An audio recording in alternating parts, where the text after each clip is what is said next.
So we cut corners whenever we could. And I'm not ashamed to admit that I've tried cheaper shortenings. But I came back to Crisco. Because Crisco makes my chicken taste like something special with no greasy taste. Mighty tasty. Chicken is good. Must mean you're doing something right. Come on, all let's eat. All vegetable, no cholesterol, Crisco. Crisco will do you proud every time. WNYT, Albany, New York. An inside look, including a visit to stately Met Manor. All today on NBC Sports. NBC Sports presents Major League Baseball, an inside look at baseball and a preview of today's game of the week. Brought to you by K-Care, where quality automotive parts and service are Kmart priced. Good afternoon, everybody. I'm Bob Costas. Welcome to a big day of baseball on NBC. We're at Fenway Park in Boston, and at this ballpark and a beautiful May day with the Sox in front of the American League East won't get you in a baseball frame of mind, then nothing will. Last night, a typical Fenway battle. The Red Sox bested the A's 8-7. Evans, Rice, and Yaz all homered. 4 base hits for Rice. Balls were rattling off the green monster. Guys being thrown out trying to take extra bases. We could have more of the same today because the two pitchers have been struggling. Bob Ojeda 1-4 for the Red Sox, and Bo McLaughlin 0-1 goes for Oakland. Another big game in Atlanta where the Braves lead the NL West. The Phillies are there. Let's join Joe Garagiola. Here in Atlanta, slightly overcast, but it looks like we will have baseball, and it's the Philadelphia Phillies against the amazing Atlanta Braves, the first place Atlanta Braves. And with me is the manager, Joe Torre. Joe, when you manage against a ball club, you notice certain things. What did you notice about this ball club that you said, hey, I've got to get rid of that? Well, you know, the few games I did manage against them, Joe, I just had a feeling that when they got behind in the ball game, they just really didn't battle back as much as their ability should have allowed them to. And I think last night was an example how they've changed quite a bit, because with the kind of firepower we have in the middle of the lineup, you know, with Murphy and Horner and Chambliss and Washington, I don't care, especially playing in this ballpark. You're never out of a ball game. And, you know, we fall behind 5-0 last night and bounce back, win the game 7-6, and this is the way we've been playing all year. They said in New York you couldn't communicate with the players and they had to make a change. Now, here in Atlanta, they say you're a great communicator and a great motivator. What school of motivation did you go to on your winter? Yeah. Nowhere. I just, you know, these players are responding very well. The attitude on this ball club is great. I just felt that they needed a sense of direction. When we got to spring training, we told them how to play the game. We felt the way we wanted the game played. We wanted them to play it that way, and it worked for them. We were lucky. You know, we won 18 games in spring training. When you tell them this, and this is going to work for them, and it does work, that's the luck part of managing. So now it's fun for them. They look forward to coming to the park, and they expect to win when they get here. And they are winning. You're in first place, so good luck to you, Joe. Thank you, Joe. Now let's go back to Byron Day. Okay, Joe, thank you very much. You know, from Cobb to Cash, Colavito, and K-Line, the Detroit Tigers have always had a bunch of power hitters. Well, this past week they reeled off 8 straight wins, and some of their power came from a very unlikely source. And that leads our news of the week. The Tigers' Larry Herndon is a lifetime .267 hitter who's hit only 24 home runs in a 7-year career. But this week, in 4 consecutive trips to the plate over 2 games, Herndon crashed 4 home runs to tie a Major League record. Lamar Hoyt now stands 1 short of equaling his win total from all of last year. He picked up his 8th victory against no defeats in beating the Rangers last Tuesday night. Hoyt is now baseball's winningest pitcher. Many Twin fans were upset with Calvin Griffith. They felt like he gave away too much when he sent Doug Corbett and Rob Wilfong to the Angels for minor leaguer Tom Brunansky. But so far, Brunansky has fit nicely into Twin plans. He's blasted 3 home runs and is playing great defense. In the if it weren't for bad luck, I'd have no luck at all department, the Yankees' leading RBI man, Dave Winfield, was placed on the 15-day disabled list with a pulled left hamstring. Winfield became the 21st Yankee to have an injury or illness this year that have kept players out of the lineup a total of 91 games. Another injury note here, this time in Kansas City. Dennis Leonard, pitching against the Rangers last night, caught a line drive off his pitching hand. He's broken a couple of fingers. Doctors and team officials are determining if he'll come back this season. When we return, we're going to take you out to the old ballpark, and there's a lot more going on than just baseball. It's called business ball. Feeling fit feels so good, firming up the way you know you should. I'm Susan Anton. Fitness that feels good by day needs firmness that feels good by night. Top comfort, deep support. You get both in every Serta Perfect Sleeper. Be a perfect sleeper. Buy a perfect sleeper. Perfect sleeper. Buy Serta. It's a healthy investment in yourself. If you could repaint the world, you might decide to change a few things, but you'd still want to use a quality paint like the Kmart Performer, so your good taste would show. It's manufactured for Kmart by Dutch Boy, so you know it's good. The Performer is a quality exterior paint with 9-year durability. Keep it in mind when it's time to paint your own little corner of the world. The Performer, quality by Dutch Boy, the price by Kmart. Great taste, that only happens here. Bellamy's, great taste, that's always cool and clear. Get a taste of our world. In Bellamy's World of Taste sweepstakes, you could win a trip for two to anywhere in the world. Anywhere. Just tell us where you want to go. Look for entry forms at participating stores and enter the Bellamy's World of Taste sweepstakes today. Great taste, that only happens here. Bellamy's. We're back here at Fenway Park in Boston. Today is Helmet Day here at Fenway Park. Just one of the promotional ideas the Red Sox and other clubs have. They use to get folks into the seats out here. You know, it's a brand new ball game. If you have a good marketing program, you can be a winner on the field and at the box office. Come to Bat Day. Come to Helmet Day. In fact, when you come to the ballpark these days, you usually see more than just a ball game. Marketing has become a fact of baseball life. But just how much does it mean at the gate? Frank, how would you define a good promotion? I'd say a good promotion would be a promotion that would bring, on any given day, an additional 20% the people into the stadium. And maybe dollar-wise, maybe you'd get another $45,000 to $50,000. Dollar-wise, the most successful promotion we have is the fireworks show that we have either July 4th or as close to July 4th as possible. And we spend $15,000 to $20,000 on the fireworks, but it brings in usually an extra $100,000. We figured that we're looking at least a 25% bump in attendance that we see in our advance sales as well as our walk-up the night of the game. So promotion is very profitable, but there are still some costs involved. Giveaway items such as bats can cost a team as much as $2.45 a piece. On the other hand, funny nose glasses cost only 59 cents each. And when the costs get to be too prohibitive, teams will turn to local sponsors. Frank, is this an example of corporate sponsorship? This is an example. This is a tote bag, and Byron, it was tailored for the women for Ladies' Day. And it was so expensive that we went out to a local sponsor who was a sponsor of the Phillies and had them actually pick up half the tab for us. So this went to all the women. Funny nose glasses night at Seattle was bizarre. Gaylord Perry's historic 300th victory drew almost 10,000 fewer fans to the Kingdom. There were a lot of people that were wondering if we were all dealing, if all our oars were in the water with it. But we had our largest crowd of the year with 37,000. We want to get a lot of people in the ballpark very, very early in the year, in April and May, when it's difficult to do anywhere in the country. But we want to expose our product to the fans as quickly as we can and generate some momentum. If anybody would like to purchase 10,000 funny nose glasses, why, we'll discuss it real quick. It's true the promotions put fans in the seat. But what about the baseball purist? The guy who says, I don't need a bat day or a hat day or some fuzzy character to bring me to the ballpark. The majority of the people want the entertainment package. The people are not dumb. There are a lot of other things they can spend their money on. I think baseball today, you really have to market your product. You just cannot put a sign out in front of the stadium and say game tonight. Well, Abner Doubleday would never recognize his product. Today's baseball is entertainment in a big league way. All right, so promotion can play a large part in the financial success of any professional team. But what happens when that team is placed in an economically depressed area, such as Detroit? One of the more interesting attendance stories is in Detroit, where the unemployment rate is 20.5%. That means there's a shortage of money, right?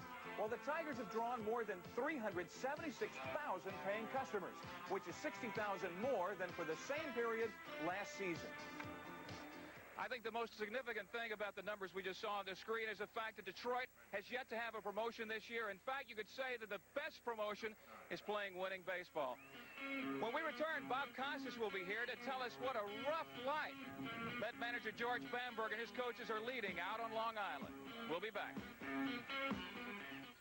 It's a jungle out there, so just being a good shirt isn't enough. You've got to be great, like the Fox from JCPenney. Same fit, comfort, quality, looks, and easy care fabric as the well-known knit for about $5 less. The Fox, the next king of the jungle. Only $18. Only at JCPenney. See you later, alligator. 17 hours. That's how long it took us to paint this house with the brush. Then we painted it in just 6.5 hours with the Wagner Power Painter. This wicker chair took over an hour, but less than 5 minutes with a Wagner Power Painter. A shutter that took 20 minutes, a Power Painter finished in only 3. It's a tool so versatile, it has a flexible spray tip and a way to draw paint right from a can. A Wagner Power Painter. It's the right tool for painting. It's been called the most sensuous sport in the world, a dynamic display of deltoids and pleasingly punctuated pecs. Then, from contoured to awesome, the gentle giants share their ancient traditions on NBC Sports World tomorrow. Last night at the Astrodome, the Mets lost to Don Sutton and the Astros. That makes 16 of the last 19 games in Houston that the Mets have lost. Yeah, life on the road is tough. But guys in Met uniforms really mean it when they talk about home, sweet home. Manager George Bamberger and his coaches have guided the Mets to a strong start in 1982. But oh, the pressure of handling a big league ball club, communicating, deliberating, agonizing. A fella needs a place to relax, to get away from it all. Whispering Pines on Long Island, owned by sportsman Walter Cook Jr. While Cook is no relation to the fabulously wealthy John Beresford Tipton, he has been making Met managers and coaches feel like millionaires for some time now. His home is their home. 4 baseball men under one palatial roof. Hey, George, how are you? Bob, how are you? Welcome to our humble home. A nice little chalet. Oh, yeah. Very nice. Well, this is a typical gathering on a Monday morning here at the Bamberger household in Whispering Pines. George has called the meeting to order around the breakfast table. Is this pretty much what it's like day after a ball game? Yeah, we get up, have a little breakfast. Frank does the cooking, and Jimmy and I take a walk. We head to the ballpark and come back at night, sit in the library, and watch TV. Jim, if I got up and walked away and you could all let your hair down, would there be a little arguing and second-guessing going on around this table? No, you won't find any second-guessing, because I think all of us have been in the game long enough to know that there's got to be one guy make the decisions. And the reason we're able to live together and spend all the time together is we try not to second-guess the other guy. We just do our thing, and this is George's ball club, and we want it to be that way. What about ball players, Met players, guys on other teams? You catch a ribbing for this living arrangement? Well, I think most every day you hear someone saying, how's everything at the mansion? Is the pool ready yet? Because I think some of the guys who have been on the Mets for a few years have been out here before. Who decided who got what rooms? Did you come in as the manager and say, you go here, and you go there?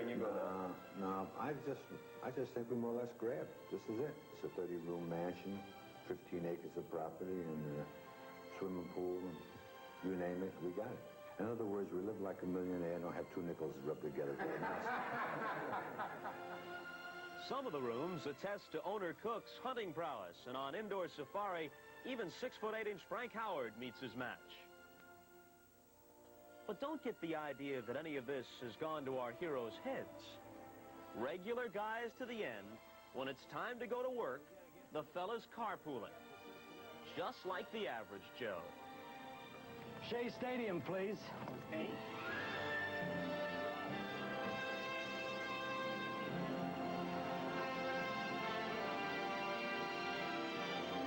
By the way, Earl Weaver, if you're watching, Jim Fry and George Bamberger, who used to coach under you in Baltimore, have a message. They know how much you like to tend to those tomatoes out in the bullpen. They know you're going to retire at the end of this year. If you want a permanent gardening job, handling the full 15 acres at Whispering Pines, George and Jim say come on over and apply anytime you want. That'll do it for Major League Baseball, an inside look. Coming up next, either the A's and the Red Sox at Fenway or the Phillies and the Braves in Atlanta on NBC.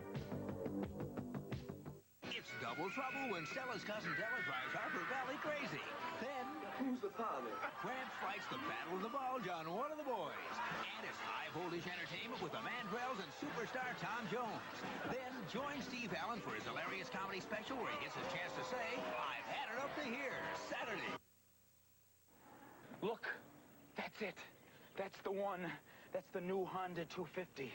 Dave, you're not going to start this again. Oh, do you know how easy this is to ride? Dave, you're not buying one of these. Oh, but think of the mileage.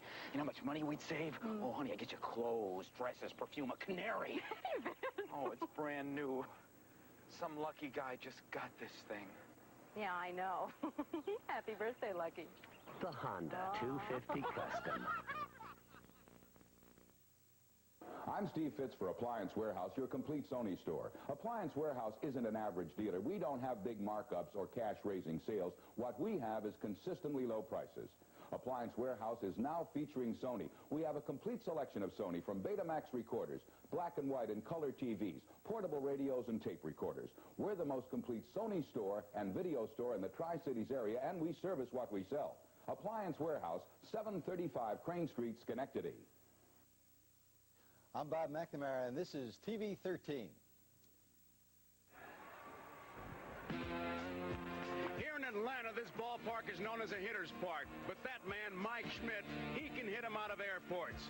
And he'll be doing all he can to try to snap a 4-game losing streak that the Phillies find themselves in today. And on the other side, Dale Murphy. He's part of the 1-2 punch that has really helped these Atlanta Braves find their way into first place. And that's where they are today. A big day of baseball here on NBC this afternoon.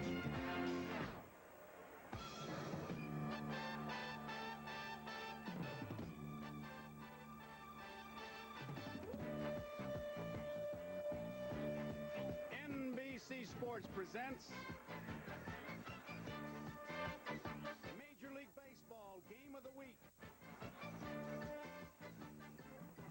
Today from Atlanta, Fulton County Stadium, it's the Philadelphia Phillies against the Atlanta Braves. The Game of the Week is brought to you by Lowenbrow. When you want the taste of a truly great beer, there's really only one. Tonight, let it be Lowenbrow. And by Ford and your Ford dealer, who invite you to test drive the 1982 Ford cars and trucks. And by State Farm Insurance. Like a good neighbor, State Farm is there. And by Right Guard. The more you sweat, the more protection you get.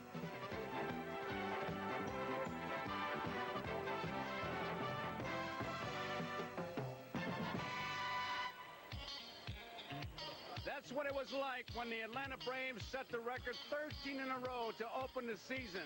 The fans were happy. The players were happy. They got pennant fever in a hurry here in Atlanta. And these Atlanta Braves right now are still in first place, led by that man, manager Joe Torre.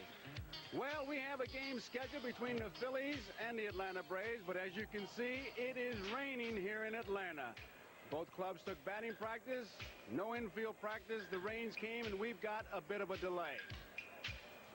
Hi, everybody. I'm Joe Garagiola, and it looks like we will have baseball if the weatherman is right. He said that it was 30% chance of rain. We've about had 30% chance of rain already, so with a delay, we will have baseball. Some of you have been waiting for the Oakland at Boston game. We will be getting you to that game. We understand that the weather is fine in Boston, so there will be baseball.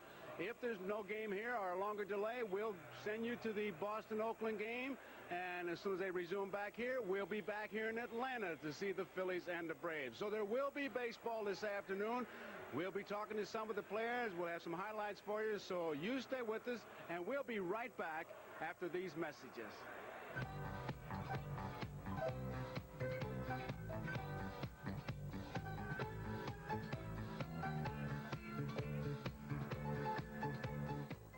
Ford is making it easier for Americans to buy and own a car. at every Ford dealer in every state. Whether you finance or purchase outright, you can get hundreds in cash, all from Ford, right now on new Escorts, EXPs, Mustangs, Granadas, and Fairmonts. Then you get Ford Care, 2 years of the closest thing to cost-free driving. About all you pay for is gas. Hey, who gives you both cash and coverage like Ford? Nobody. Now, Old Spice gives you two-fisted protection with original Old Spice deodorant and now new Super Dry Antiperspirant. Both have that famous Old Spice scent. So what's the difference? Old Spice deodorant helps knock out odor. And now new Old Spice Antiperspirant fights odor while it helps wipe out wetness. And they both work overtime. Old Spice, one name that gives you two-fisted protection. Here's two good friends tonight. Haven't they been down there long enough? I know how to get them up. Must say something more. What are you doing? Fishing. So tonight, let it be low and brown. When you want the taste of a truly great American beer, tonight, let it be low and brown. Why were you guys down there so long? Just waiting for a good reason to come up. Let it be low and brown. Suppose your loved one's heart and breathing stopped unexpectedly. Would you know what to do? The answer is CPR, cardiopulmonary resuscitation. Don't stand by helplessly while a loved one is dying. Help save a life. Learn the life-saving techniques of CPR. Call your local chapter of the American Red Cross or the American Heart Association for information about CPR training. Learn the life-saving skills of CPR and help save a loved one's life. Baseball cares. The preceding message was furnished by Major League Baseball.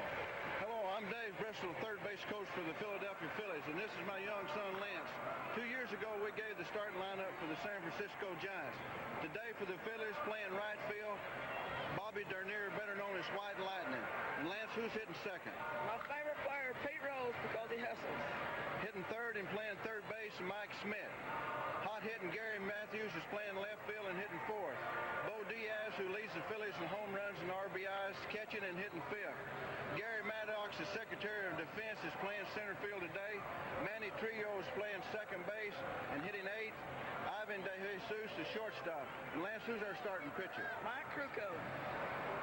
Fans, I hope you just enjoy the Phillies winning today's game. Well, the ground crew, as you can see, are in action.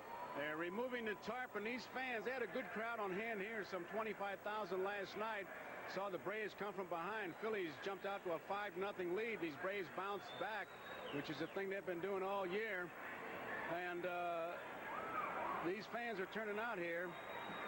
As you can see, the ground crew really doing a good job. Those are really the unsung people of baseball. And I guess I got a soft spot in my heart going back to 1942 in Springfield, Missouri, when I was part of a grounds crew there. My first start in baseball. So these are the guys that work hard. You only see them during rainouts. Now, we have good weather in Boston, so many of you will be watching the Oakland-Boston game. Should be a dandy. We'll be sending some of you to expect to see this game to watch that game. We'll be giving you reports. We'll be keeping you up to date as to what's going to be going on. And we'll have baseball for you here all afternoon on NBC. The starting pitchers were Krukow for the Phillies, and it'll be McWilliams for the Atlanta Braves. The ground crew getting the tarp off. It'll be about maybe, I would say, a half hour or so before we can get that field in shape. And right now, Tony is on the Phillies bench, and he's got some fellas he's going to talk to. I think it's Pat Corrales, another unsung, underpaid farmer catcher. Tony. All right, Joe. Now, you didn't hear Joe, Pat, but he just called you underpaid, unsung farmer catcher. He sticks up for you guys. You ever notice that in our telecast? Catcher's got to stick together. Hey, listen, let's go back to last night's ball game. The Atlanta Ball Club is, everything they do seems to be right. Christensen seemed to be breezing along pretty well last night. All of a sudden, those little flares started dropping out to left field. There really wasn't a whole lot as a manager that you could do, because Larry really had pretty good stuff, it looked like. He had great stuff last night. It's just unlucky, really. I mean, they couldn't have thrown the ball and placed it any better than they placed it last night. Of course, if, we still talk about if we would have made that double play that Benedict hit to third base, and Manny just forgot who was running and didn't complete the double play. That might have been a big difference in the ball game right there. Pat, Last year you spent your time, of course, in the Texas Rangers organization. You managed there. You were in the front office there. This year you come to spring training with a team really of a lot of new players in your infield, new members of your pitching staff, a new catcher, Bo Diaz, who's done very well for you. How much of an adjustment has that been for you early in the season when you guys were really struggling? Well, you know, we had to do a lot of paperwork. We had to depend a lot on Bobby Wine, who's one heck of a coach for us, and he's got all the stats, and we try and keep up with him, and myself and Bo Diaz and the pitchers. We've got a lot of new pitchers on the club. And we have to keep up with that paperwork right now until we get, familiarize ourselves with the players in the league. And I think that Bo Diaz has made one heck of an adjustment. Pat, our thanks to you for now. Still sprinkling just a little bit down here, Joe, although the tarp is off. And they would start in this kind of weather, but we don't know for sure if it's going to hold off or not. Right now, let's go back up to Joe Garagiola. Okay, Tony. Well, they say that when the rain stops, and it seems to have stopped, we're going to have about an hour and a half of good weather, and then we'll have baseball. But right now, let's go to Boston and see what's happening in Fenway Park. Welcome to those of you who are supposed to be watching the Phillies and the Braves. We understand that it's raining in Atlanta. Here at Fenway Park, Bob Costas along with Sal Bando. You're looking at Davey Lopes, the A's second baseman, who's staring at Clete Boyer for the sign from the third base coaching box. Nobody out. Ricky Henderson, who singled, is on first base. Top of the first inning.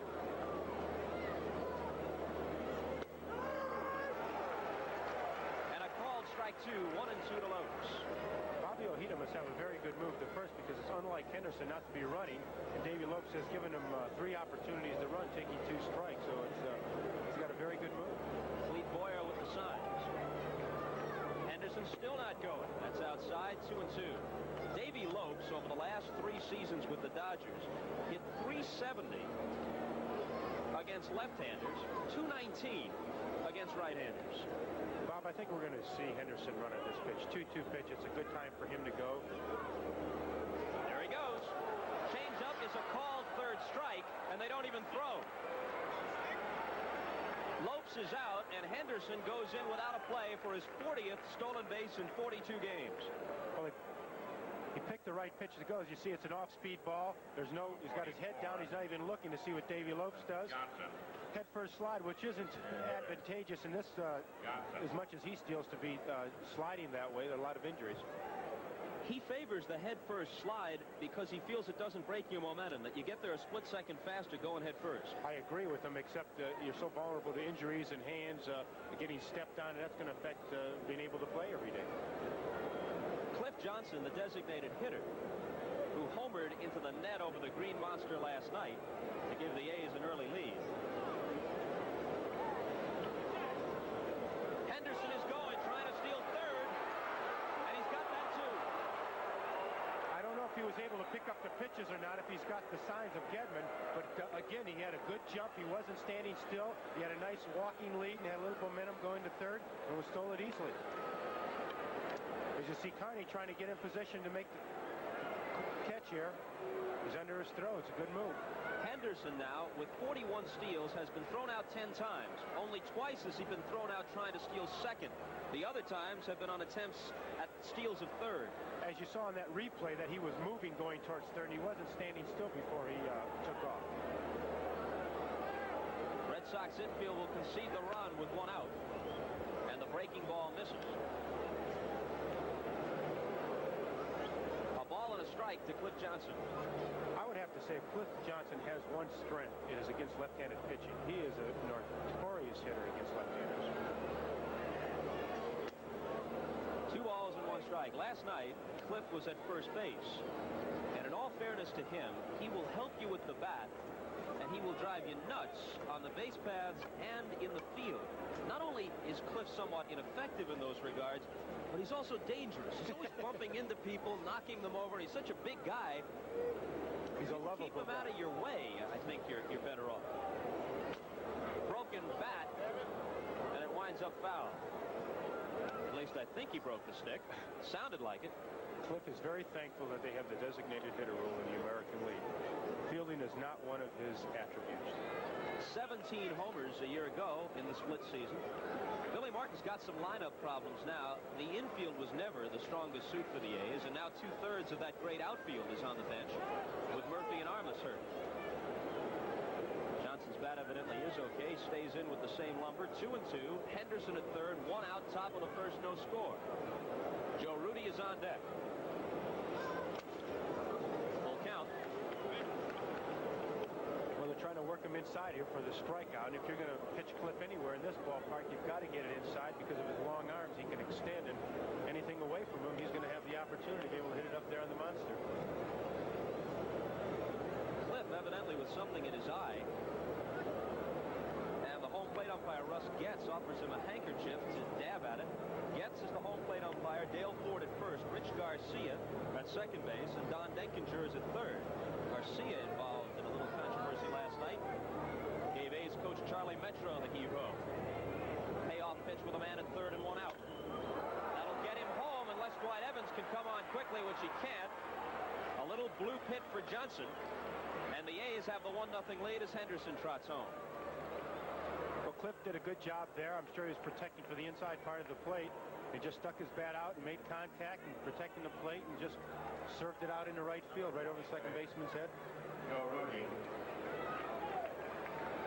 So this is Billy Martin's favorite scenario. Ricky Henderson opens the game with a walk or a hit, steals a couple of bases, trots home on a blue. The word from Atlanta, still raining there. If and when it stops, those of you who were counting on seeing that game will be taken back to Joe and Tony. Joe Rudy playing right field in Armas's absence and hitting cleanup. A ball to him, 1-0. Rudy at just 222 with a homer and 6 RBIs. Joe played here with Boston last year and was really their premier pinch hitter coming off the bench. He hasn't had a chance to play much this year, especially right field. Is an unfamiliar position to him.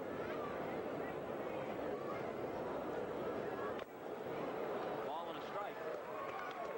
A moment ago, Ojeda was staring at Ricky Henderson at first and very concerned. With Cliff Johnson over there, I think he can breathe a bit easier.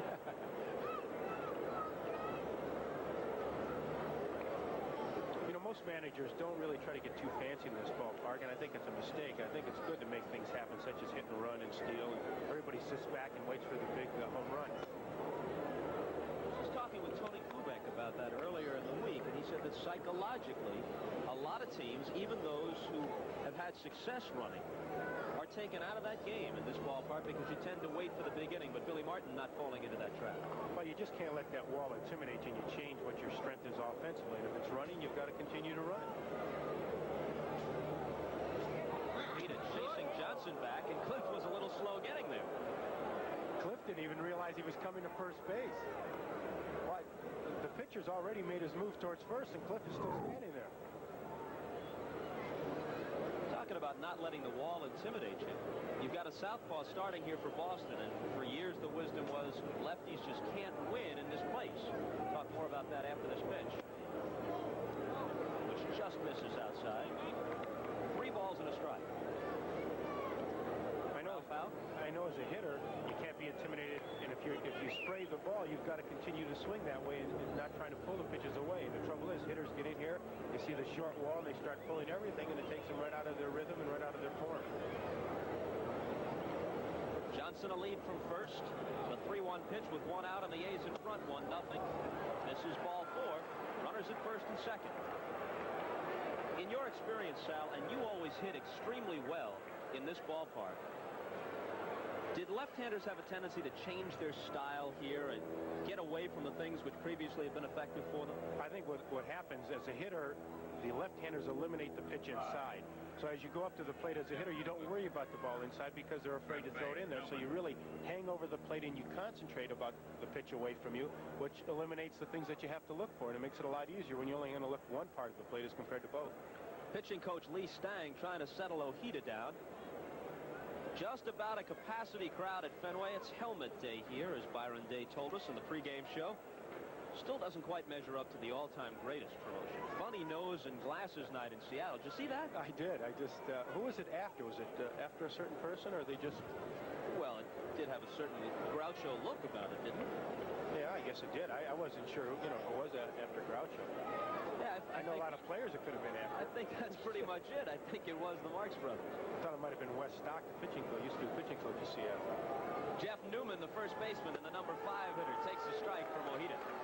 Ojeda was 6-2 a year ago and a decent ERA of just over 3 runs a game. This year, 1-4, and his ERA is near 6. Trailing 1-0. First and second, 1 out. Catcher Mike Heath is on deck. Hit foul, and Ojeda is quickly ahead, 0-2. Stanley is already warming up in the Red Sox bullpen. Ralph Houck has been known for going to the quick hook this year with the Sox pitching staff, and a few of his pitchers, notably Mike Torres, didn't accept that at first, but Houck is such an acknowledged master at handling pitching staffs, and the success has been so good this year in Boston, few people are arguing now. I think Larry Gurr of the Kansas City said it best. He said they get paid as much as he does, so why shouldn't they be used?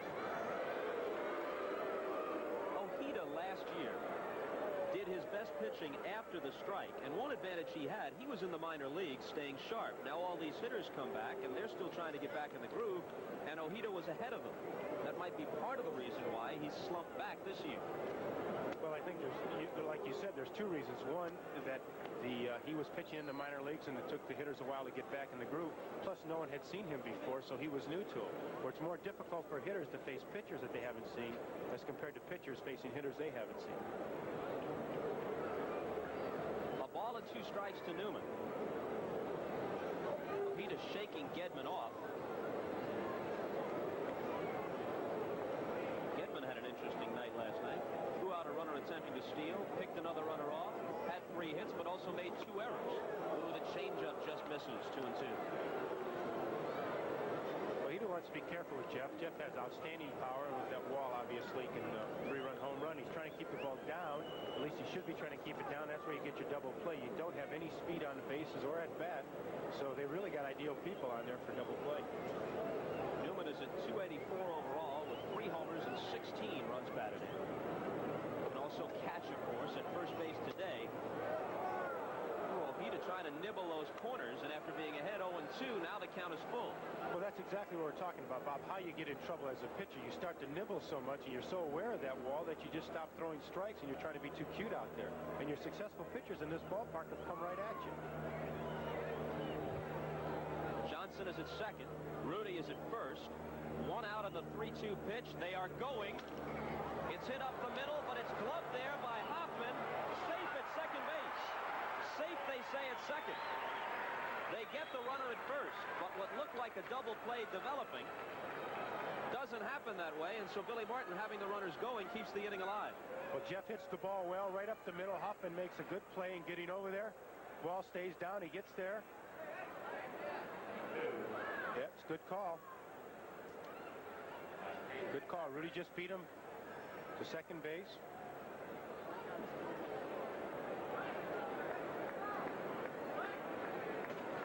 Still with plenty of time to complete the play and get the out at first. Well, he got the ground ball he needed. Fortunately for Oakland, it was a 3-2 pitch, and Billy had the runners going. Otherwise, he has an easy double play. Not many managers would have had the runner going with Johnson as the lead runner. Very slow-footed, but Martin did. Here's Mike Heath hitting .232 without a homer with 6 runs batted in. A contrast in managerial styles today. Martin very fiery. And while Ralph Houck can have his moments, notably his hat-kicking routine when arguing with umpires, as a presence in the clubhouse and in the dugout, he's far more restrained than is Martin. Heath with a big cut, but he swings right through it, 1-1. Well, Ralph really gives the players their space that they need, and he allows them to become professionals that they are. And that's been the difference, where Billy is really, like you said, fiery, and he's on top of guys, and he's more of a dictator type of manager. Johnson at third, Rudy at second with 2 out on the top of the first. Again, he goes with the changeup, but it's top foul. A lot of guys have been saying, Carl Yastrzemski among them, that the American League has gone breaking ball mad. They say you never see a fastball, even on the first pitch anymore. Nobody starts you with the hard stuff. Well, everybody's getting cute. Everybody feels that too many of your good hitters are fastball hitters, and consequently, they've been gone to the breaking ball. And again, the slow breaking pitch.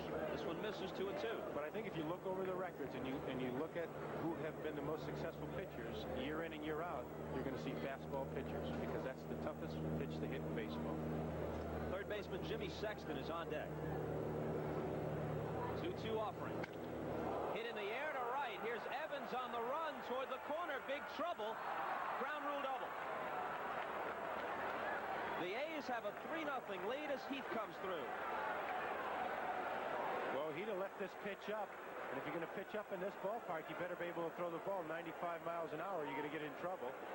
And Ojeda doesn't throw the ball 95 miles an hour, and he's in trouble as Ralph Houk comes out to take him out. Well, Houk gave Ojeda 2/3 of an inning to work with and decided then that he'd seen enough. Henderson opened with a single, stole second and third while Lopes was striking out. Johnson blooped a single to right for a 1-0 lead. Rudy walked, and after Newman grounded out, Heath delivers this double to the opposite field, and the A's jump up 3-0. Well, the pitch was up, and Mike Heath goes the other way very well. Evans playing him more in right center. Ground rule double. Bob Stanley takes a stroll out of the bullpen in right field, and while he warms up, we'll pause for this. That's how long it took us to paint this house with the brush. Then we painted it in just 6.5 hours with the Wagner Power Painter. This wicker chair took over an hour, but less than 5 minutes with a Wagner Power Painter. A shutter that took 20 minutes, a Power Painter finished in only 3. It's a tool so versatile, it has a flexible spray tip and a way to draw paint right from a can. A Wagner Power Painter. It's the right tool for painting. Who makes the best-selling radials in America? Goodyear. We outsell all foreign radials combined. One reason, the Goodyear Arriva. It gives you long tread life. And best of all season traction in the wet stuff and the white stuff. The Goodyear all-season Arriva. It's one reason Goodyear is the leader in radials. No foreign maker of radials even comes close. When you need radials, come up to Goodyear. Well, here in Atlanta, these fans are turned on. We got a rain delay, but as you can see, they're in the stands. They want to see their first-place Atlanta Braves. They gave them a good show last night, coming from 5 runs behind to win the ball game. They got a pretty good crowd on hand here, but we are delayed by rain. They're working on the field. It looks like there will be baseball later on.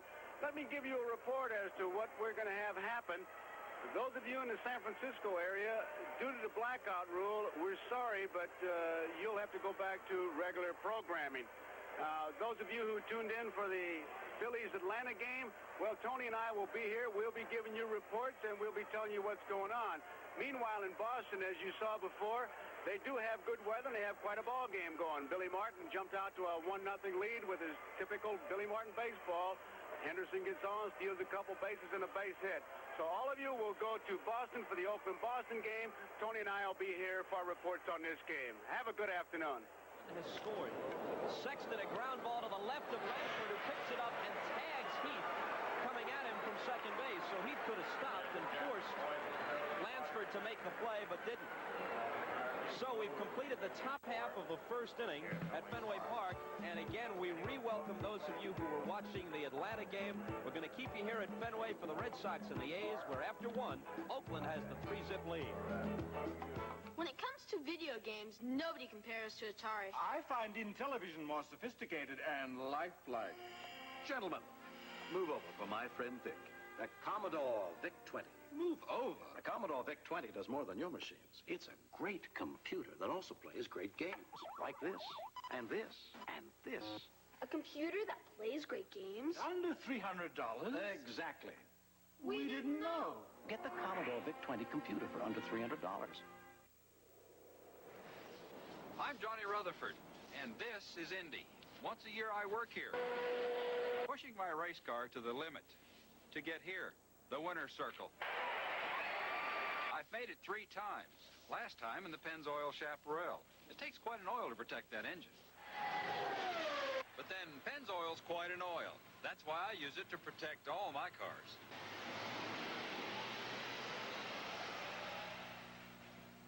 Not all color television warranties are alike.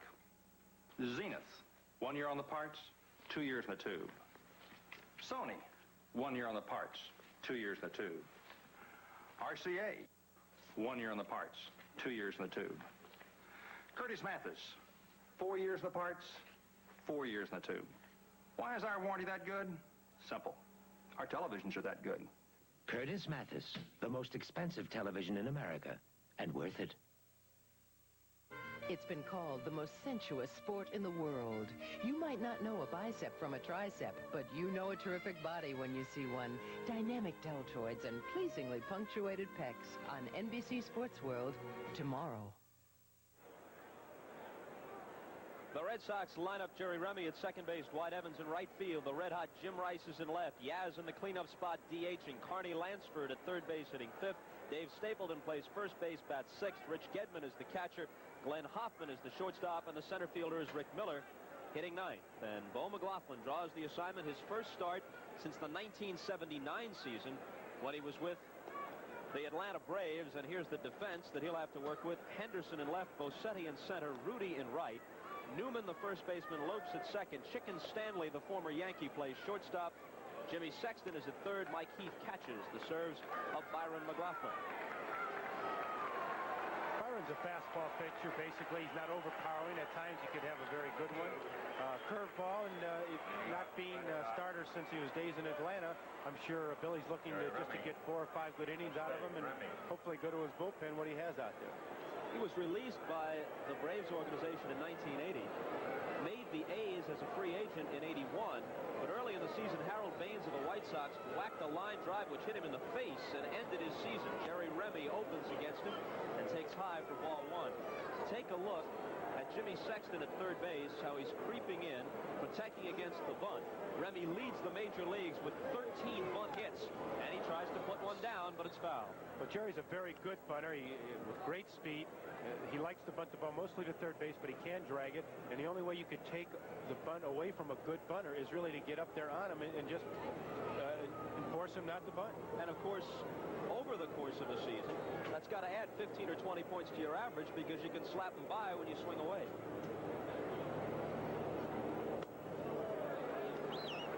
Two balls and a strike to Jerry Remy. Give you an idea of how well he handles the bat. Last year, they called upon him to sacrifice bunt 15 times. 14 times he was successful. This one is hit foul down the left side and out of play. And it's got to be out of play for Ricky Henderson not to get to it. There's not too much foul territory here in the first place at Fenway Park, but Henderson just ranges all over the place. Well, as a hitter, this really helps your average because there's a lot of balls hit in other ballparks that are caught in foul territory. Here, at least they go into the stands and gives you another chance at getting a base hit. Remy is from Somerset, Massachusetts. Says that he grew up wanting to be Carl Yastrzemski, but instead wound up being Pumpsie Green. The count goes full now to 3-2. The Red Sox have come from behind to win 13 games already this year. They came from a 4-1 deficit to win last night. They spotted the A's 3 here in the first and trail it 3-0. Count still full to Remy.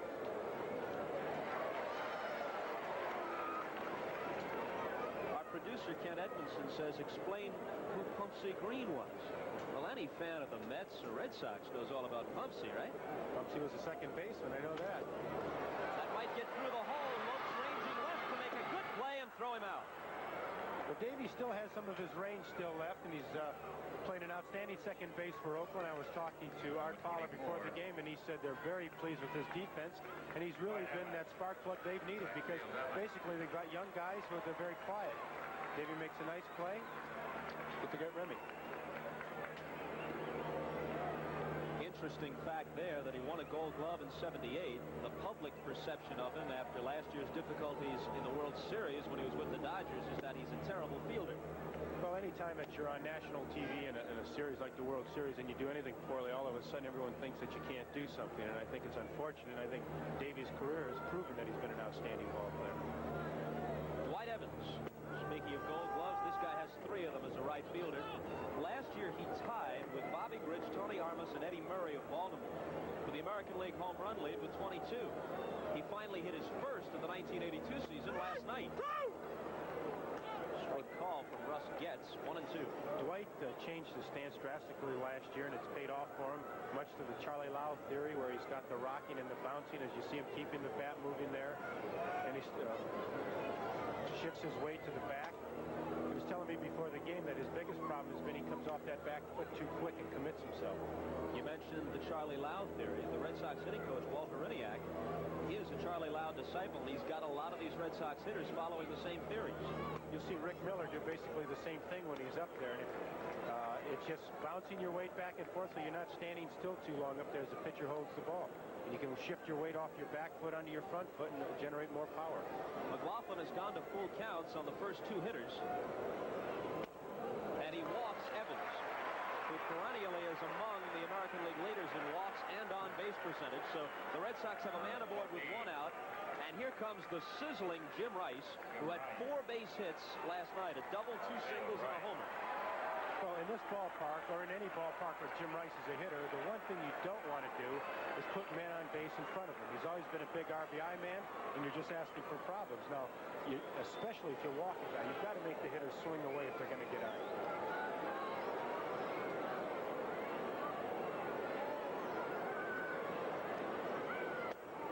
High ball 1. Again, we remind those of you who have just tuned in, if you were expecting to see the Phillies and Braves, it's raining in Atlanta. We'll keep you abreast of any changes there if they do begin the game. 1-1 the count. Good high fastball to Jim. Jim is a good fastball hitter. He likes the ball out over the plate a little bit more. If you notice on Bo McLaughlin, the next shot we get of him from the center field camera, he's one of those guys you call a dart thrower. If you notice the way he pitches there, it's much like a dart. He kind of hesitates, has a hitch, and then tosses it in dart fashion from out in front, at least what appears to be in front of his body, rather than the fluid motion from behind the head on through. Exactly, or you can call it a short armor where he doesn't have full extension. It seems like he's a little short with his arm. 1-1 to Rice. Oh, he changed up on him, and Jimmy was way out in front. It was a good breaking ball, and Jimmy was anticipating the fastball inside, and it was good motion. It was a very good pitch. Not counting the strike season of '81, Jim Rice has averaged 32 home runs a year for his big league career, topped by 46 with 139 RBIs in that great MVP season of 1978. Ripped but foul. Jim Rice is a very quiet leader. He's quiet in the sense he leads by example. He's got a very strong swing, very strong in his legs, generates a lot of power. Talking about a strong swing, those who follow the Red Sox all the time have told me they swear it's true, even though you tend not to believe it, that he has twice checked swings and broken bats on pure strength. He had generated so much bat speed that when he stopped in mid-swing, the bat snapped. I believe it. He is very strong. In fact, Ken Harrelson was a very good golfer, who was an announcer here for years, has played golf with Jim Rice. He said, you will not believe how far he hits a golf ball. McLaughlin has thrown an awful lot of pitches here to the first 3 hitters. Went full on Remy and Evans. Now it's 2-2 to Rice, and he just serves that one down the line and left, and the count holds. I would say more than any other player, Jim Rice has probably been, his home runs have been taken away from him because of the wall here, because he's such a strong line drive hitter, that he hits them more off the wall instead of over the wall. He came out of spring training vowing to be a more disciplined hitter this season. And then when the home runs were slow in coming early, he kind of changed his attitude and said, I'm going to be more aggressive. And a Minnesota scout who followed the Red Sox earlier this season told me that on 20 of 23 at-bats, Rice swung at the first pitch. Swung at the first pitch. Swang, swung. Swung. Well, you too can be an announcer, Sal. Just learn what word to use at the proper time. Well, he's definitely had a history of being a first ball hitter. But you have to get ahead of him. Any good hitter, you have to get ahead, so you've got to be aware of that first pitch. Number 3 among active big leaguers in homers over the past several seasons. 2-2 again. The count is full for the 3rd straight time. McLaughlin flirting with trouble. The Oakland pitching staff, which in previous years was renowned for all their complete games, a record number with McCatty and Keogh and Norris and Langford. They have not been getting the root-going performances of late. Still a full count. The Oakland team ERA for the year is 4.65.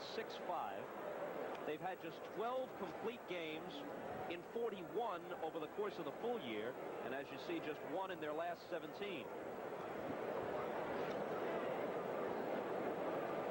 Yastrzemski is on deck. Do you run Evans in this situation, trailing 3-0? Well, they didn't run him on the pitch before this, and I don't think they'll be running here. You're right, and it's ball 4. McLaughlin doing the Red Sox some favors here. Yaz is the tying run at the plate, and he has homered in his last 2 games, and here comes Martin.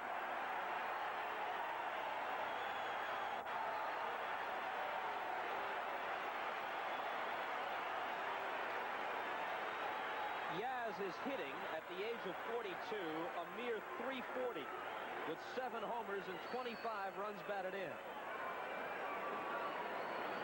Carl is an amazing hitter. At 42 years old, he's able to do things that 22-year-olds are not able to do. And I think the secret of his success has been able to adjust his whole career. As he got older, he might possibly got a little bit slower. He dropped the bat down. He adjusts the pitchers. He adjusts the situations. And that's the reason he's the superstar that he is. Sal, how old are you? 38. You've had a pretty good big league career. You're 4 years younger than this guy, and already you're in a rocking chair in the booth. Well, that's Carl's next. Martin sticks with McLaughlin. Yaz rocketed one into the bullpen last night to help the Red Sox in their comeback win. Strike 1 call. Carl's the type of hitter. Now, he knows McLaughlin is struggling. He knows that he's going to give him a fastball somewhere along the line. He gave it to him first pitch, but he's looking for the ball, middle of the plate in, something that he could drive to right center, right field, and that's why he's a disciplined hitter.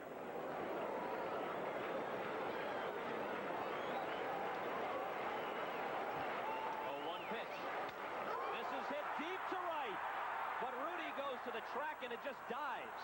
And in front of the track, he makes the catch. Evans tags and goes to third. Boy, that ball left the bat like it was going places and dived. Well, the wind is blowing from right center, right field in, and it's going to stop anything that you hit in the alleys. Something down the line might carry. And Carl hit that ball well. It was a breaking ball, but right into the teeth of the wind, which knocked it down.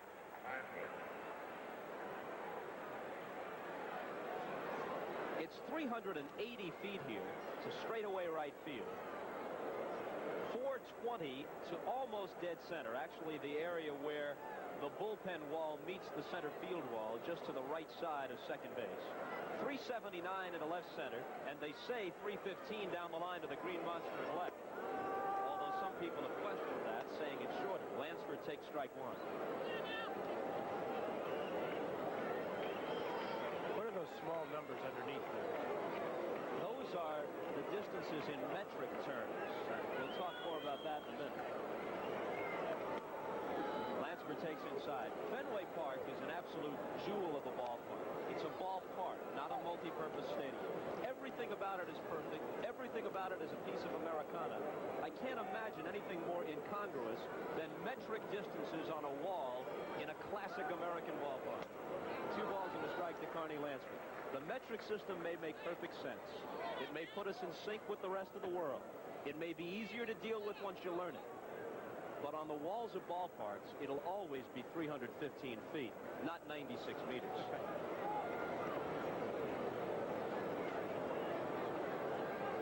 2-1 to Lansford, tying run at the plate last half of the first. 2-2. When you see a hitter missing high fastballs like that, it tells you one thing, that the pitcher has got a good live fastball, and that's why he's able to throw up there. Jim Palmer was notorious for striking hitters out with high fastballs. Evans is at third, and Rice is at first with 2 outs. Change is high, and McLaughlin, who evidently needs the work, or at least he thinks so, is going full on every hitter. Well, you saw Heath showing him what he's doing with his arm, and what he's trying to tell him. He's locking his elbow. He's not extending it and being able to get the ball to break. He's keeping it in too close, and consequently he's hanging the pitch.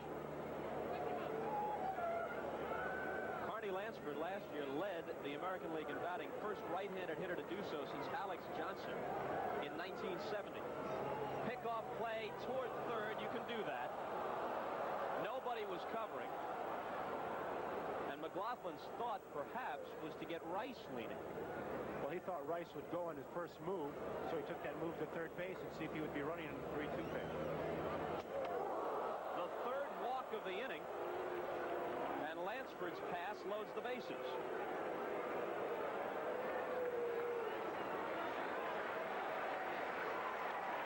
fastball. Up and in, tailing in.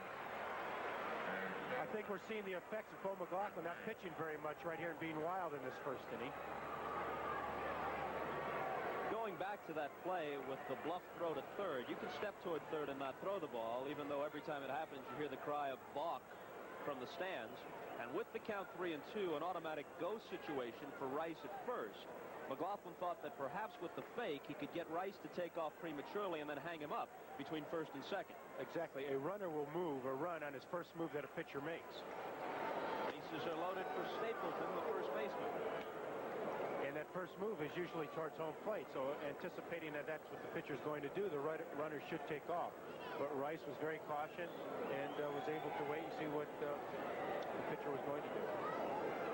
No balls and a strike. Change up just misses.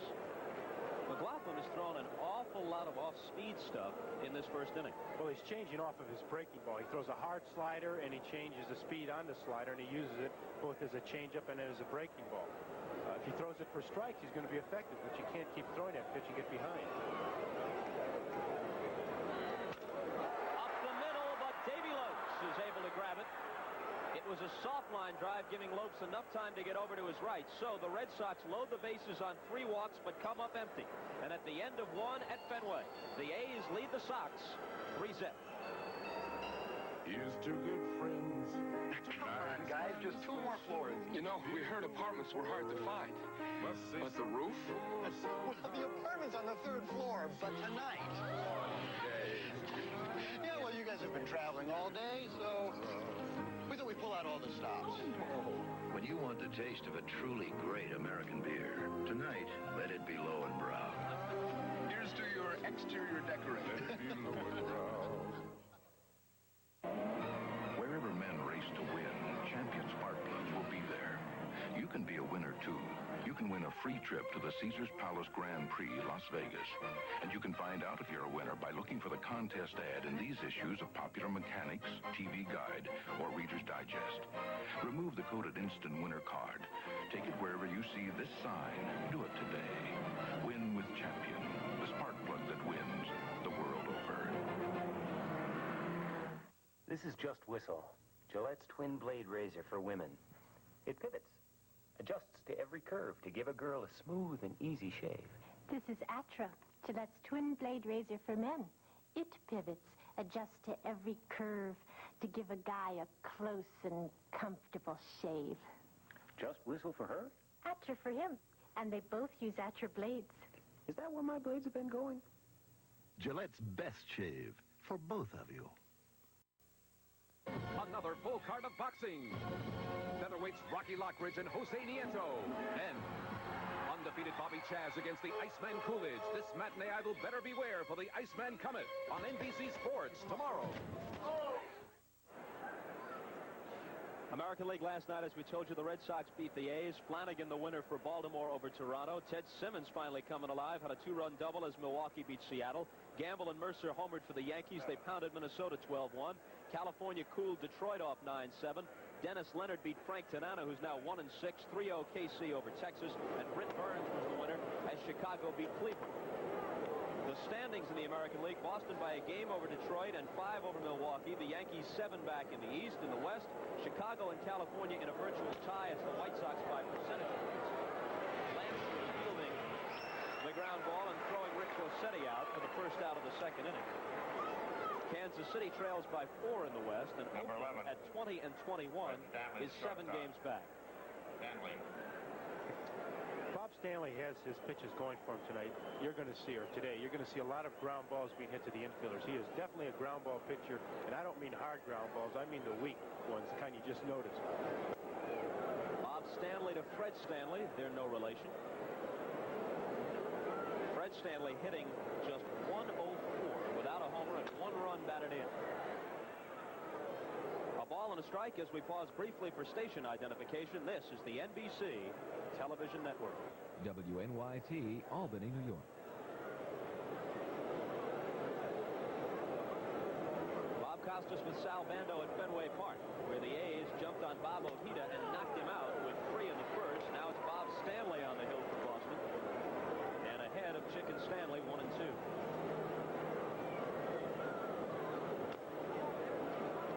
Here's a stat for you, Sal. Over the last 3 years, Oakland is 3-16 at Fenway. That's amazing because with their good pitching, you would think that they would be able to handle Boston in this ballpark. 2-2. I've always felt that having a good offensive team is no advantage in this ballpark because the wall is going to make you a good offensive team no matter who you have. And Oakland has enough hitters to be able to take advantage of that wall. Up the middle for a rare Fred Stanley base hit.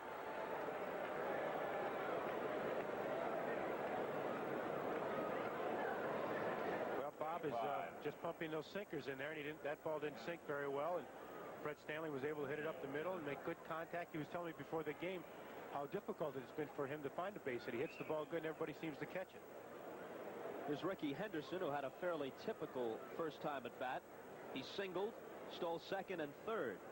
Here's what Dick Hauser had to say about the arrival of players like Ricky Henderson and Tim Raines and Willie Wilson in the game of baseball. You had guys who could run.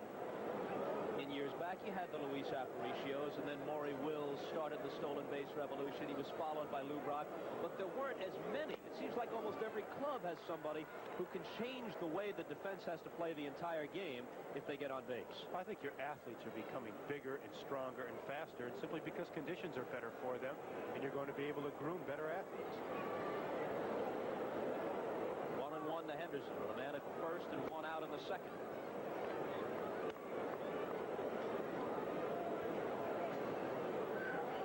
Ricky Henderson stealing third, the second of his 2 steals in the first inning. He ultimately scored the game's first run. 2 balls and 2 strikes to the A's left fielder. If Ricky Henderson could continue his present pace, he would draw 189 walks this year. To put that in perspective, Babe Ruth got 170 in 1923, and he would steal 154 bases, not merely breaking, but shattering the Lou Brock record. And I think you have to have a disciplined second hitter behind him for him to be able to steal those bases. Slow roller, they'll be lucky to get one, and they get nothing. Hoffman unable to handle the flip from Remy. Well, I think that's the intimidation of the speed of Henderson. He wanted to get that ball in a hurry because he knew he didn't have much time. Consequently, he took his eyes off the throw and was looking towards first. As you see, Ricky doesn't hit the ball very hard. It jams him. It's a slow grounder to second. I think Jerry Remy gives him a good throw here.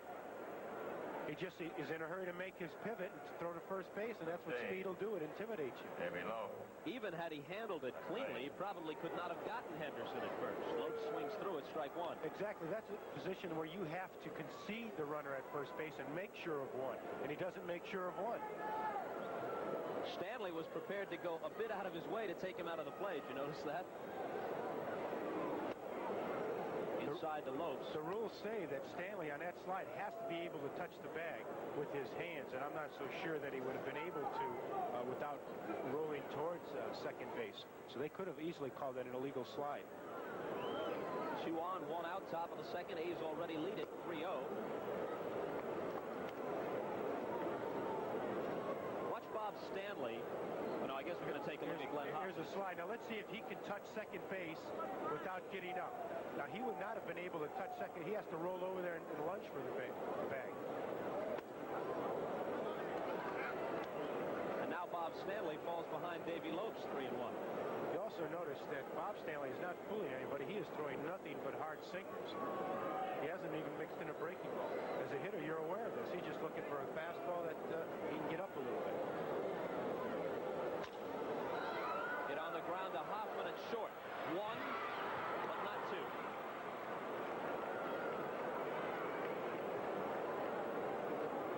So the A's now with runners at the corners and 2 out. If we can get a look at it, I started to say earlier about Bob Stanley.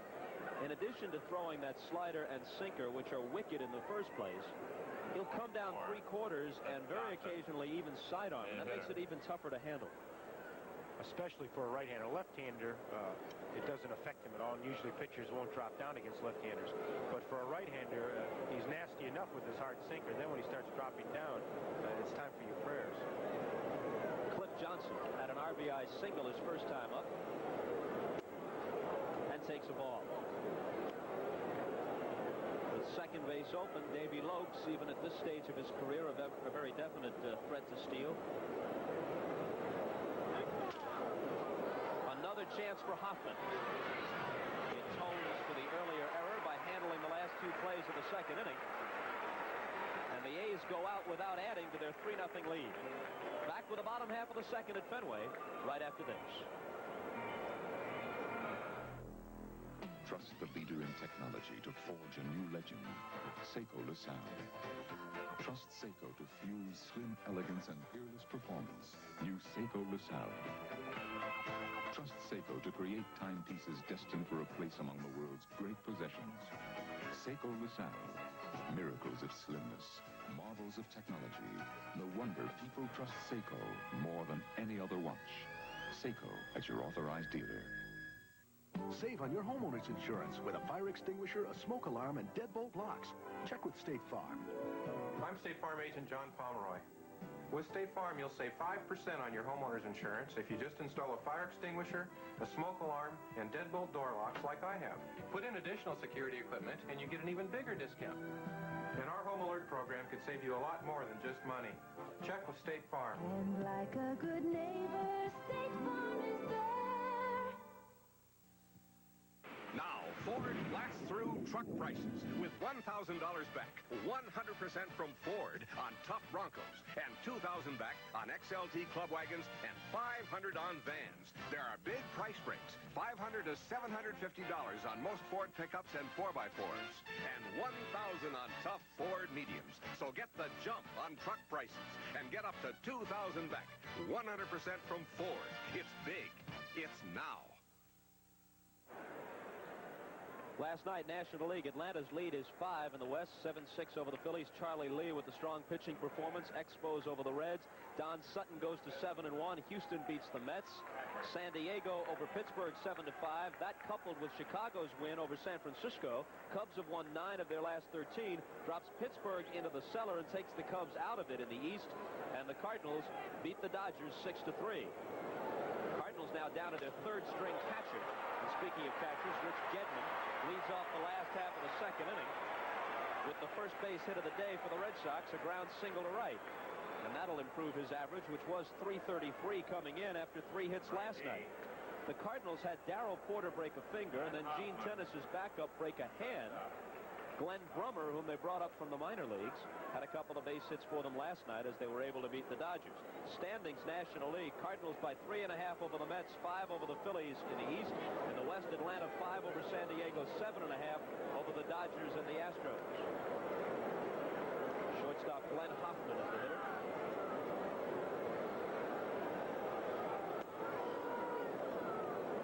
Last year, Hoffman injured an ankle playing basketball just before the season started. That cut down on his mobility. That was part of the problem. Also, the pressure of succeeding Rick Burleson hampered him. Fouls it back, strike 2. He was weak at the plate and shaky in the field. Some people called for his ouster as the Red Sox shortstop, but Ralph Houk, who is always acknowledged as the ultimate player's manager, took him aside and said, look, this job is yours. You settle down, play good ball. And this year, Hoffman has done that. Well, he's done a good job for him this year. I know last year, right during the last month of the season in the Pennant Tribe, he didn't play hardly at all. Stapleton played shortstop. But if you've been shaky at the bat, shaky in the field, it doesn't leave much room to do anything else. Except be a nice guy around the clubhouse. Throw good batting practice. I know what that's like. I did that for 2 years.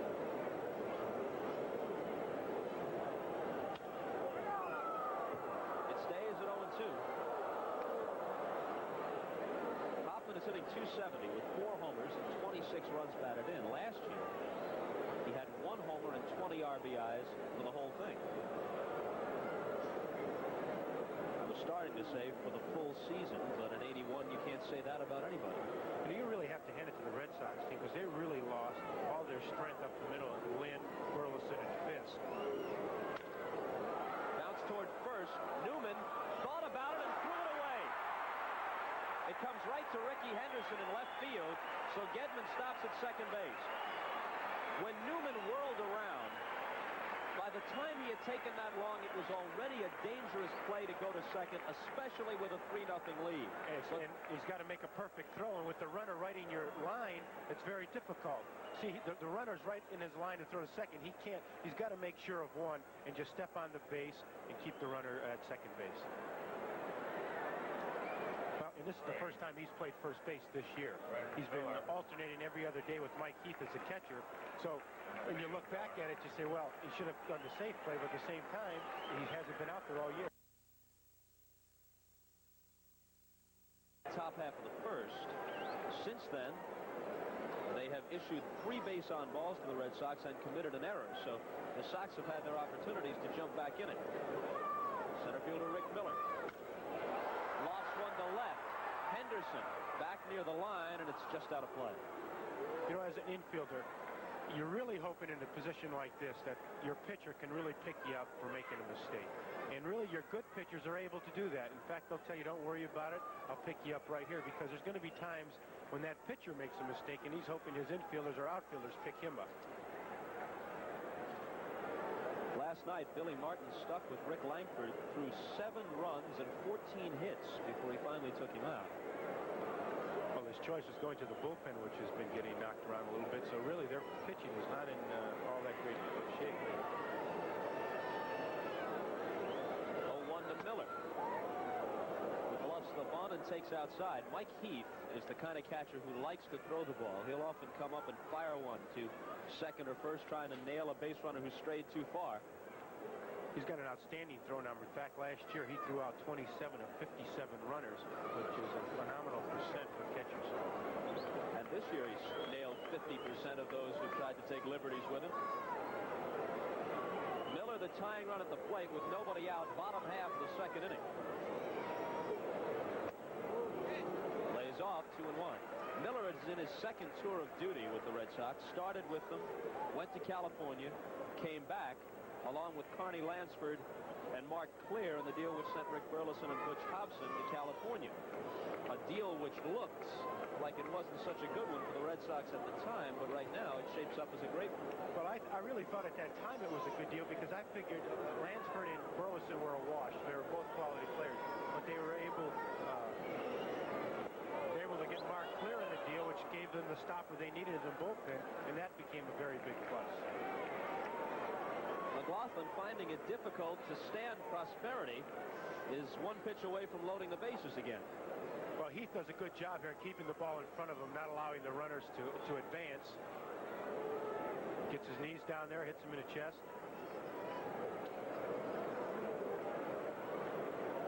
Leadoff hitter Jerry Remy is on deck.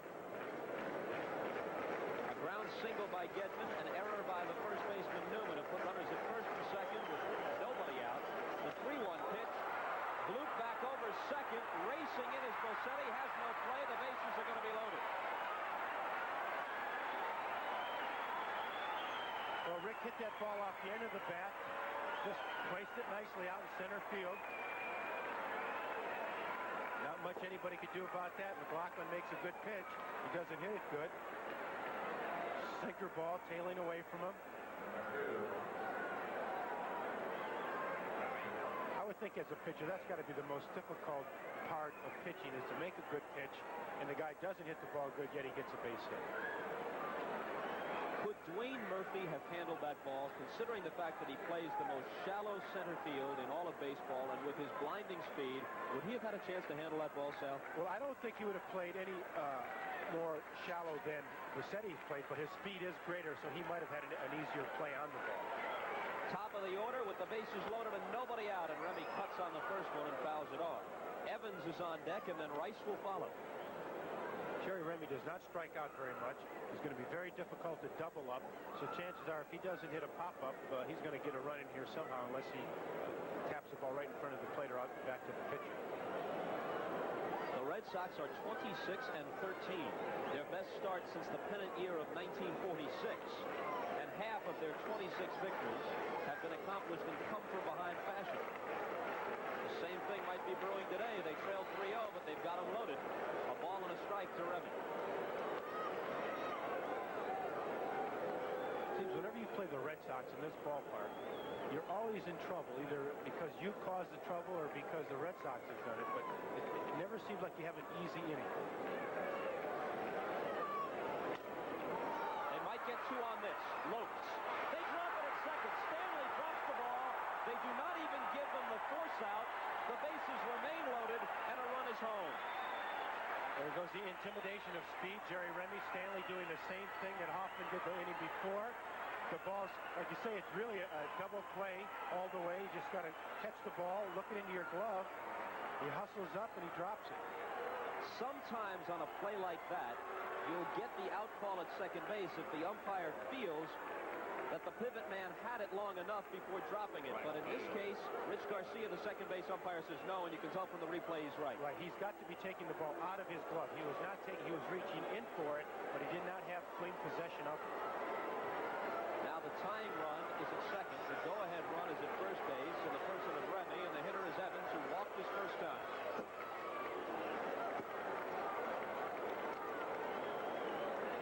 Here, as you see, it's in his glove now. He should be trying to take it out, and it falls right out of his glove, so he did not have possession of it long enough. Still no action in the Oakland bullpen.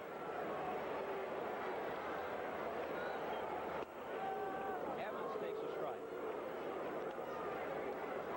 I guess you really can't blame Bo McLaughlin. He hasn't done anything wrong out there. He gave up a flare base hit. There was 2 errors behind him, so he hasn't caused the problem. In the first inning, he walked himself into trouble, filling the bases on 3 free passes, but got out of it. Here's the changeup that misses outside, 2-1. Even if McLaughlin wriggles off the hook here, and as you see, Martin has no intention, at least right now, of taking him out. Even if he gets out of this, if this continues, he will have thrown about 100 pitches by the time we hit the 4th inning.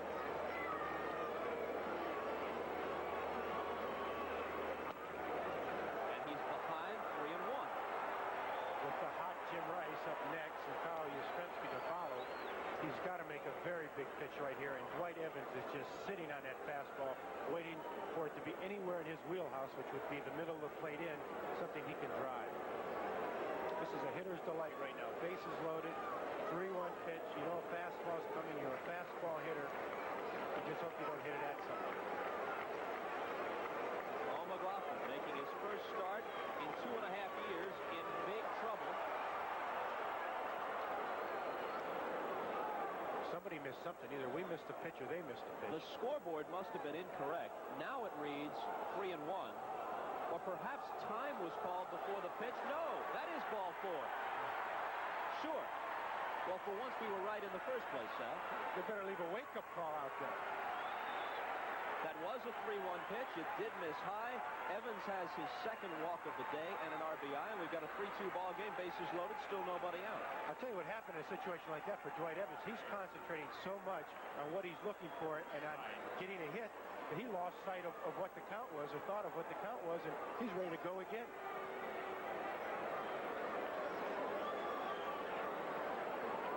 A bouncing single to open the inning by Gedman. An error by the first baseman Newman on a ground ball by Hoffman. A blue pit to center by Miller.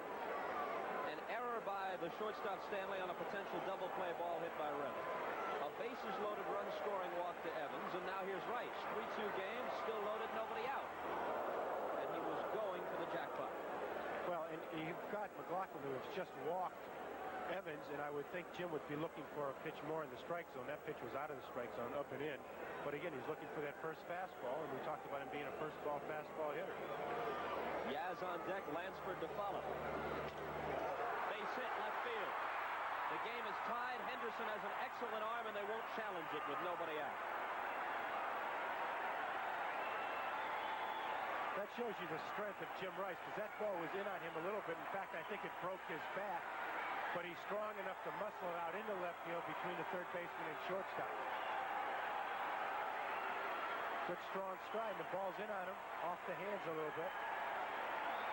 Well, Sal, last night it was 8-7. We said coming in that we could be seeing a typical Fenway Park ball game. No disappointments. 3-3, bottom of the second. 7 hits, 3 errors, and there's still nobody out in this inning. Ralph Houck. Carl Yastrzemski said that when they hired him prior to last season, he wondered whether Houck would be too old to relate to the modern players. It's kind of curious. Yaz past 40, wondering if the manager would be too old. But he says all those fears have been dispelled. Houck has just done a wonderful job in Boston. McLaughlin with a changeup that misses by a mile. Well, you don't manage as long as Ralph Houck has and not be in tune to what the players' needs are. That's the reason he's lasted as long as he has, because he knows how to handle people. So many ball players who have played for him with the Yankees, with the Tigers, and now with the Red Sox say this is the ultimate player's manager. McLaughlin falls behind Yaz 2-0. I've always felt a good manager is a manager that you don't know is manager. He doesn't try to get headlines. He doesn't try to make moves so people can see him. He puts the players' names on the lineup card, and they go out there and do their job. This is Art Fowler out to talk with McLaughlin, and still nobody is throwing in the Oakland bullpen. Both managers learned their baseball under Casey Stengel, Ralph Houck and Billy Martin. And although their approaches are different, they both did learn at the old professor's knee. Well, I think Casey Stengel taught him the strategy of the game and how to get the best out of players. Casey's personality, obviously, was much different than either manager. Billy, the fiery one. Ralph, the laid-back, strong personality type. Neither one as humorous as Casey, but then who was? Or could they have the double talk he did? The 2-0 pitch to Yaz. This could be two. A high throw from Stanley, but Newman was able to reach and pick it off. And so they do turn the 4-6-3 double play. Remy scores. Yaz doesn't get an RBI. And the Red Sox have the lead 4-3. I wonder if Art told him, let's throw a double play ball here. What do you think? That was the objective. Based upon what had happened before that pitch, though, you couldn't be very optimistic that it was going to work. Right. Oh, he hit the ball well. He just hit it right at Lopes, and they were able to turn it. Not out of the woods yet, though. Lansford walked his first time up. Evans is the runner at third with 2 out. Despite the very appealing wall in left field, Lansford is not truly a pull hitter. He'll go to the opposite field very often. You know, Carney, when he was with the California Angels, was a very capable pull hitter. At times, he would really turn on a ball and drive it and hit a few home runs. You would think coming to Fenway, he would continue to swing that way. But he changed his hitting style. He hits the ball the opposite way. He does not hit many home runs, but he hits for a high average. But this one he does pull. Henderson going back, and on the track and left, he takes it. So the Red Sox score 4 runs to turn a 3-0 deficit into a 4-3 lead at the end of 2 at Fenway Park. And we'll be right back after these messages from your local station. Sunday, a visiting nun captures everyone's heart, but her past endangers Murphy.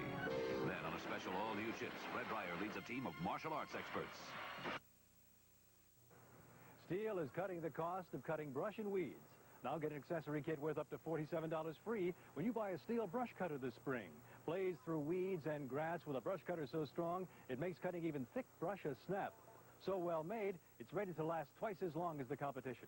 So get a Steel brush cutter, and for a limited time, get a free accessory kit from Steel, makers of the world's largest selling chainsaw, now at the following Steel dealers. Cut and Split, Jackson's, Lock, Stock, and Barrel. I'm Steve Fitz for Appliance Warehouse, your complete Sony store. Appliance Warehouse isn't an average dealer. We don't have big markups or cash-raising sales. What we have is consistently low prices. Appliance Warehouse is now featuring Sony. We have a complete selection of Sony, from Betamax recorders, black and white and color TVs, portable radios and tape recorders. We're the most complete Sony store and video store in the Tri-Cities area, and we service what we sell. Appliance Warehouse, 735 Crane Street, Schenectady. Come on up to the taste of Genesee. We used to rent a vacation place every year. Now we've moved up. We own our own. You know, we've had to watch our budget to buy this place. But we don't skimp on the beer. We drink the best.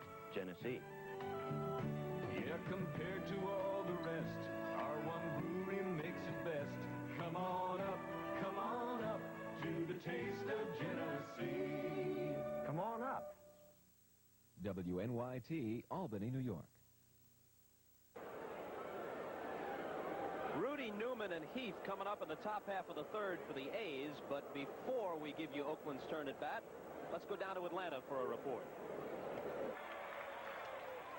Okay, Bob, Joe Garagiola with Tony Kubek here in Atlanta. And there you see the score, 2-1 in the bottom half of the second. The Braves, not exactly your classic Spalding guide inning, had 3 base on balls, 2 hits in the bottom half of the first, but only scored 1 run. Hubbard was thrown out at the plate as he attempted to score the second run. The Phillies scored their run the top half, a single by Diaz, a double by Maddox, with second and third. Trio bounced out to the second baseman, 1 run scored, and then Maddox scored on a wild pitch, and that's the way we stand. It's Krukow against Larry McWilliams. And it's a 2-1 lead, bottom of the second. The Phillies are out in front. The game was delayed by rain some 40 minutes, but they are playing now. Let's go back to Boston for their report.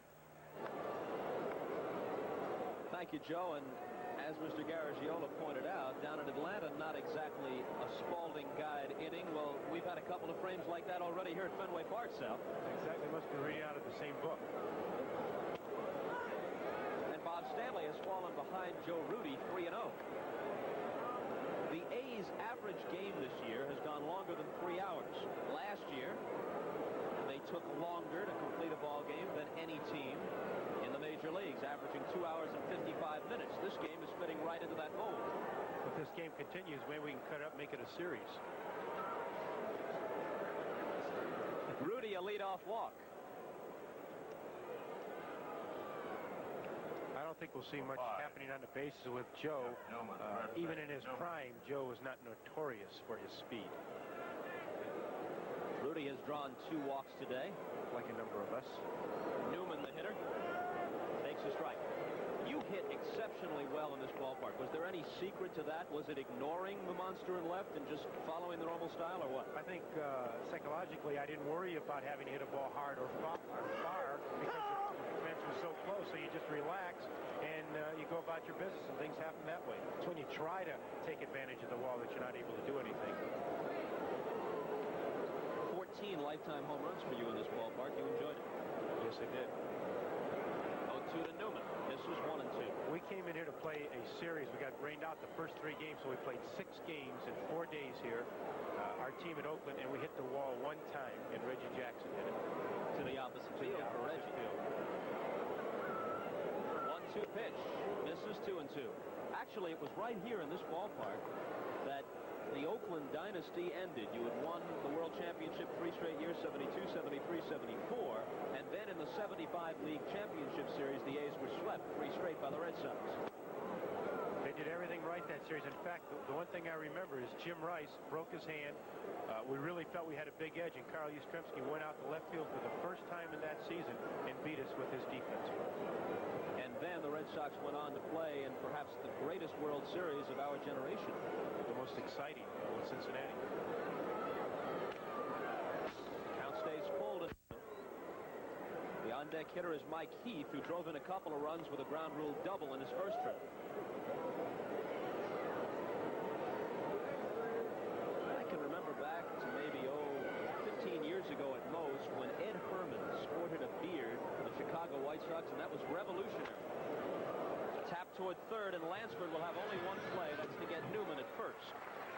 Well, I think what started it all was the mustaches in Oakland in '72, when no beards were really, I guess it was unwritten rule that you didn't wear them. And Charlie Finley had a promotion of Mustache Day, and he paid his players to wear them, and then we were tabbed as the bad guys, and then from then on, players started to grow beards, mustaches, what have you. Did anybody not wear a beard or mustache in Oakland, despite the offer of the cash from Finley? Well, there were 3 of us, myself, Mike Egan, and Larry Brown. And Mr. Finley called us into his office, and we had a little chat where he did the talking and we did the listening, and we quickly grew back the mustaches. Admirable, though, in your desire to remain clean-cut. Admire that. Oh, I don't think it was trying to remain clean-cut. I just looked like I needed to shave every day. In fact, it all got started because Reggie had grown a beard, and instead of asking Reggie to grow it, we felt that let's everyone grow one, and maybe he'll shave his off. So it turned out we all grew. 0-1 pitch to Heath is inside 1-1. Moody is the tying run at second with 1 out. We're in the top half of the third, and the Red Sox, after trailing 3-0, now lead it 4-3. This is Bob Stanley in relief of starter Bob Ojeda, who lasted 2/3 of an inning.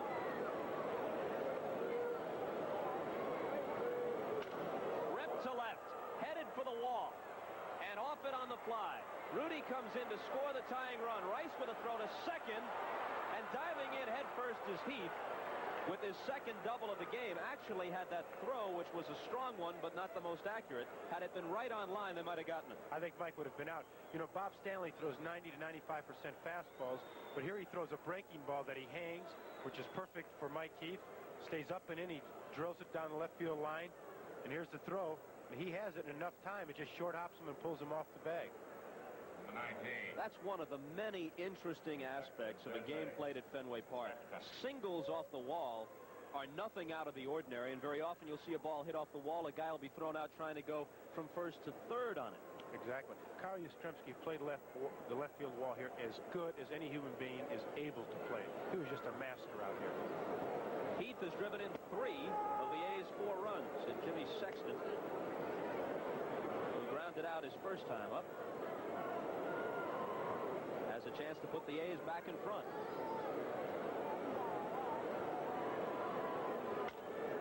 Hit to third and a foul ball.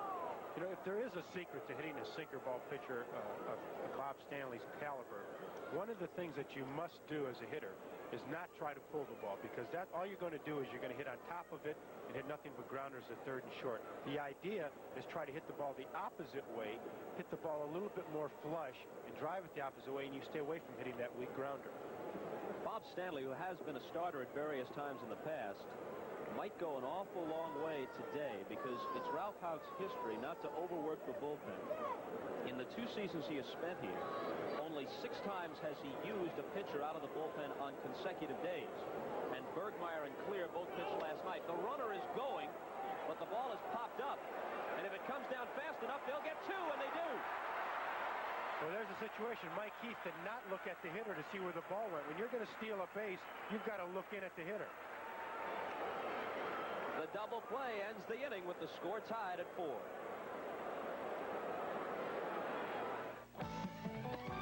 Everywhere you look these days, you'll see America firming up. Millions are discovering just how good fitness feels. I'm Susan Anton. Fitness that feels good by day needs firmness that feels good by night. Top comfort, deep support. You get both in every Serta Perfect Sleeper. Be a perfect sleeper. Buy a perfect sleeper, perfect sleeper. Buy Serta. It's a healthy investment in yourself. When you're a big guy like me, people always want to see just how strong you are. So after this arm works, this arm always relaxes with light beer from Miller. The light's got a third less calories than the regular beer, and it tastes great. What I like about it, it's less filling. So when you're in a hot match like this, you can't afford to get filled up. You have any time? Yeah. About 8:30. Yeah, thanks. Light beer from Miller. Everything you always wanted in a beer. And less. Next. America on the move. On the tire Michelin pioneered. The Radial.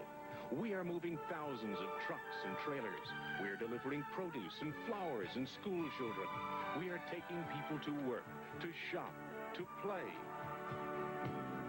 We are pushing, hauling, carrying, scraping. When America demands performance, we deliver. We are Michelin, and we put America on radials. Joe Garagiola back here with Tony Kubek in Atlanta. 1 out here in the top half of the third. Mike Schmidt is the batter. And I tell you, we had a play here. You're looking at it where almost half the team got involved. Butler lines off Krukow's arm. DeJesus almost makes the play off his glove. Now you see the base runner, Ramirez. He's going to try to score. And the center fielder, Maddox, picks up the ball and fires it home. They get their man, and you score it 1-6-8-2. So it's still 2-1, top of the third. Philadelphia Phillies leading. Let's go to Boston. And there's your typical 1-6-8-2 play, which you work on all the time in spring training, right? Last half of the third, Stapleton, Gedman, and Hoffman for the Red Sox. one from McLaughlin. We're tied again at 4. Although the way the top half of the third ended still has me shaking my head.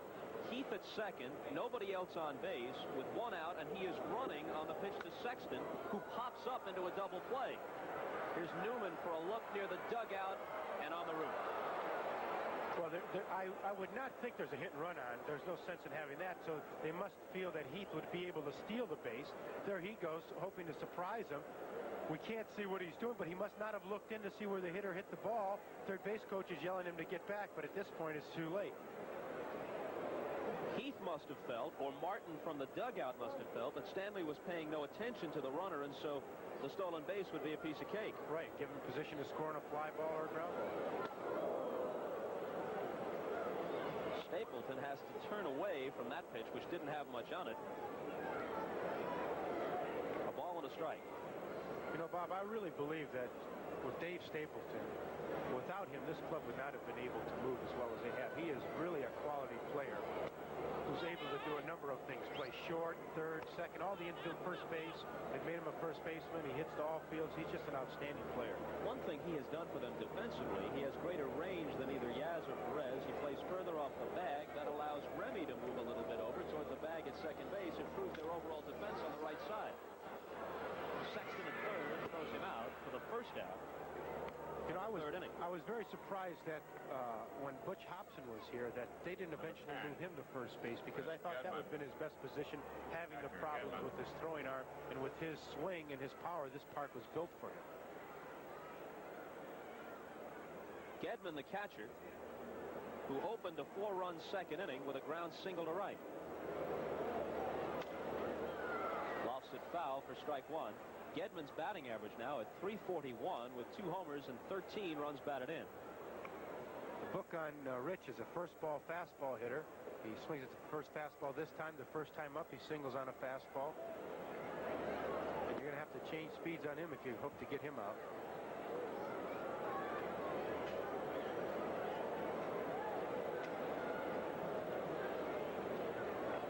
The 1-1 pitch from McLaughlin. And again, he changes speeds and misses. You know, people ask, well, if you know a player's a first ball fastball hitter, why do you throw him a fastball? Well, because if you throw a breaking ball and you go ball one, now you've got to come in with the fastball the next pitch. So you're hoping to be able to get ahead with the fastball. Into the same place, but this time Lopes is able to get over and throw him out. That's just about where Gedman hit the ball the first time up for a base hit, but Lopes had shaded him a bit more this time toward the bag at first and was in position to make the play. There's a replay, and you see Davey, again, he was playing him over much more than he did the first time. In fact, this ball was hit a lot harder than the base hit he hit. But when you shade him and they're going to pitch him a certain way, then you have your infielders playing that way. Shortstop Glenn Hoffman reached on an error his first time up. This telecast is presented by authority of Major League Baseball, intended solely for the private, non-commercial use of our audience. And this one is popped back of shortstop, and Stanley backpedals and takes it. Any publication, reproduction, retransmission, or other use of the pictures, descriptions, and accounts of this game without the express written consent of Major League Baseball is prohibited. A rarity for this game, the Red Sox go out 1-2-3 in the last half of the third, heading for the Oakland fourth, tied at 4. Open a box of the new Top Flights and stand back, because the longest ball is up to 10 yards longer. Longer. Off the woods. Longer. Off the irons. Tee to green longer than any leading ball. The new Top Flight and higher trajectory Top Flight XL, up to 10 yards longer than any Top Flight ball you ever hit. Like a lot of people, I'm taking better care of my body. Better care of my skin, too. With Skin Bracer Aftershave. Shaving is rough, so I use Skin Bracer. It cools and smooths skin. Tightens pores. That's the tingle. Smells great, too. But Skin Bracer's not cologne. It's skin care that feels good. That's why more men are saying, thanks. I needed that. Skin Bracer, now in spice, too. Takes care of men who take care of their skin. Skin Bracer Aftershave. I'm Johnny Bench. This is Krylon Spray Paint, the other leading national brand. And here comes my fast pitch, so watch close. Krylon Special Formula goes on smooth, just like a professional finish. And just 12 minutes later, it's dry to the touch. No runs, no drips, no errors. The other brand's still tacky after 1 hour. Let's see it again. Krylon dry after 12 minutes. Other brand still tacky after 1 hour. Did you catch that? Krylon, for a smooth, fast, professional finish.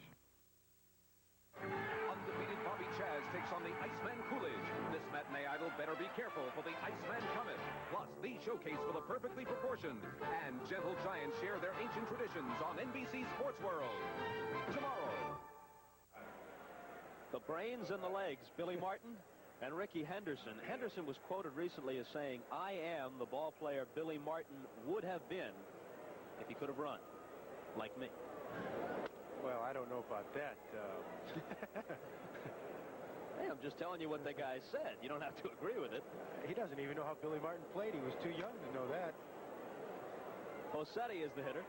They were talking over there before, and Billy was motioning to him about letting Stanley get the ball away from him because the ball in is very difficult to handle. So he's trying to tell him, make Stanley throw you strikes away and be able to hit it that way and leave the ball away that's in. Broken bat grounder to short, and Hoffman boots it. Hoffman will have his second error of the day. This has not been a shortstop's clinic this afternoon at Fenway. A lot of things happen in this ballpark, and I think the ball took a bad hop on him just as he went down to pick it up.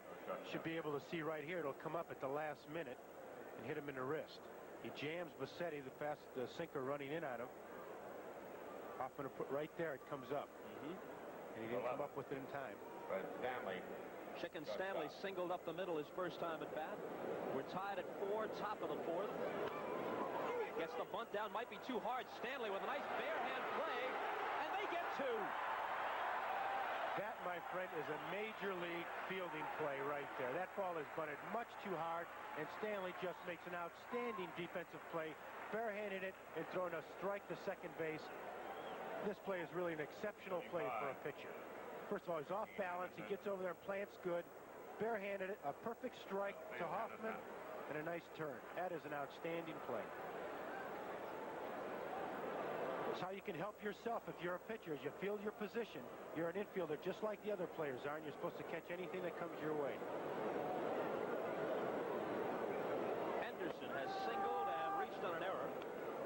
And he takes strike 1.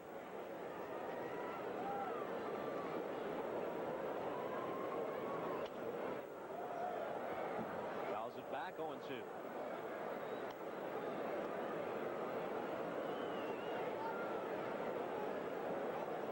Martin 4 times the American League Manager of the Year. Most recently last season with the A's, the surprising A's who got out of the box so quickly and then were able to coast to the championship in the American League West. Well, when they, after the strike, when they made the rules that the team that was leading the first half automatically gets in, it was able to make the job for Billy a lot easier. This year his club is struggling. They've lost 4 in a row, and they're 20-21, 7 games back of the White Sox and Angels in the American League West. A moment ago, you saw the Baltimore score, leading Toronto 6-0. That could be the 4th straight win for the Orioles, who may finally be snapping out of it after stumbling around for the first month and a half. Well, when you have the quality of players Baltimore does, it's just a matter of time before they get on track. 4th inning in Atlanta, and the Phillies still lead the Braves 2-1. 1-2 pitch to Henderson. Misses 2-2. It's not just the exaggerated stance of Henderson, which gets him so many base on balls. He has an excellent eye. Right. Hit to third. It's a foul ball. It would have been interesting to see as Lansford led up and Henderson was into a trot by the time the play ended. Would have been interesting to see whether or not Lansford could have gotten Henderson on that slowly hit ball back of the bag had it been fair. Well, the rule says that if the ball bounces over the base, even if the ball goes into foul territory, you catch it, it's still a fair ball. And from that angle, it looked like it just missed from going over the corner of the bag. I've seen many balls in this ballpark hit the stands foul, but be called fair because the angle of it going over the bag. And for those who may not be familiar with the rule, it is the position of the ball and not the fielder that determines fair or foul. So with Lansford reaching over the line, it makes no difference where his feet are. It's where the ball is. I can remember a number of years ago, Brooks Robinson making all the great plays against Cincinnati in the World Series. He was catching them all in foul territory, but they were fair balls. And this one is is again hit to third. Lansford up, gets Henderson. And thanks to an excellent fielding play by Stanley, which turned a bunt attempt into a double play, the A's go out without any trouble. After 3.5, it's a 4-4 ball game. General Bonaparte, you say an army travels on its stomach? And its wallet. Carry lots of cash, huh? Oh, madness. We carry Bank America traveler's checks. Bank America traveler's checks? Bank America, accepted in 160 countries. Sure beats charging all the time. And if you lose them? We never lose. Besides, they are refundable in 40,000 places worldwide, in case you get caught short. Bank America traveler's checks. A drop of H2O. It's water to you, but to millions of algae and bacteria, it's home. Right in your pool, swimming with your kids. How do you stop them? With HTH every day. There's no stronger pool chlorinator. Watch. HTH kills bacteria in seconds. So use this formula, H2O plus HTH, because you don't want anything swimming in your pool except your kids. H2O plus HTH, the formula for clean water. All over America, Ramada is changing the ho-hums into the ahas. We're taking ho-hums out, we're putting ahas in. We're making changes for the better, cause we like the grins. We're putting ahas into our bedrooms, our lobbies, and our restaurants. So if you've been tired of the ho-hums, come to Ramada. We're waiting for you with some very big ahas. We're changing right before your eyes. Undefeated Bobby Chaz takes on the Iceman Coolidge. This matinee idol better be careful, for the Iceman cometh. Plus, the showcase for the perfectly proportioned. And gentle giants share their ancient traditions on NBC Sports World. Tomorrow. Well, Sal, we are, I would say, in America's sports mecca for this weekend. The Red Sox with a big crowd and the lead in the American League East. And tomorrow the Celtics go against the Sixers over at the Garden. This place is sports crazy this weekend. Well, this is a great town to be in, and they love their sports. They love their teams here, and it's just exciting to be part of it. Last night, while the Red Sox were playing the A's, one of the strangest sights you'll ever see, sights and sounds, as Rick Miller leads off the Red Sox fourth with a shot to center that's run down by Rick Bossetti. Many of the fans were following the Celtics game at Philadelphia against the 76ers on transistor radios. And the baseball game was interrupted. You see a guy, if you can pick him out, behind the other fella's head wearing a Celtics cap, a white cap with the shamrock on it. The game was interrupted about 10 times for standing ovations for the Celtics. And when the Celtics put on a fourth-quarter run, there were cheers of approval on literally every Boston basket, and several times the umpires had to stop the game to allow the din to die down. Well, it's, you know, as a player, and you're out there and you're hitting, and you've got 2 strikes on you, and you're a Boston player, and they start cheering, you got to wonder, what did I do? And they, as you said, they had the Celtic game going on, and it was really phenomenal, except it can ruin your concentration, especially if you're the pitcher. And at one point, there was a sustained chant of Celtics, Celtics, Celtics. And afterwards, some of the Red Sox players said that it charged them up. Remy is the hitter. He's grounded out and reached on an error. There was a time in Jerry Remy's career where for a 3 or 4 year stretch, he averaged about 35 stolen bases a season. That figure has dipped a little bit with some leg troubles in recent campaigns. Henderson will have no problem with this. 2 out. Plus, this ballpark takes away any running threat simply because they like you to swing the bat and not run yourself out of innings, and they want to give the Rices, the Evans, the Yastrzemskis a chance to swing the bat. So to get guys that could run is only going to help you defensively. Offensively, they concentrate on swinging the bat. 24. Dwight Evans, right field. Dwight Evans hasn't had to swing the bat so far today. He's walked twice.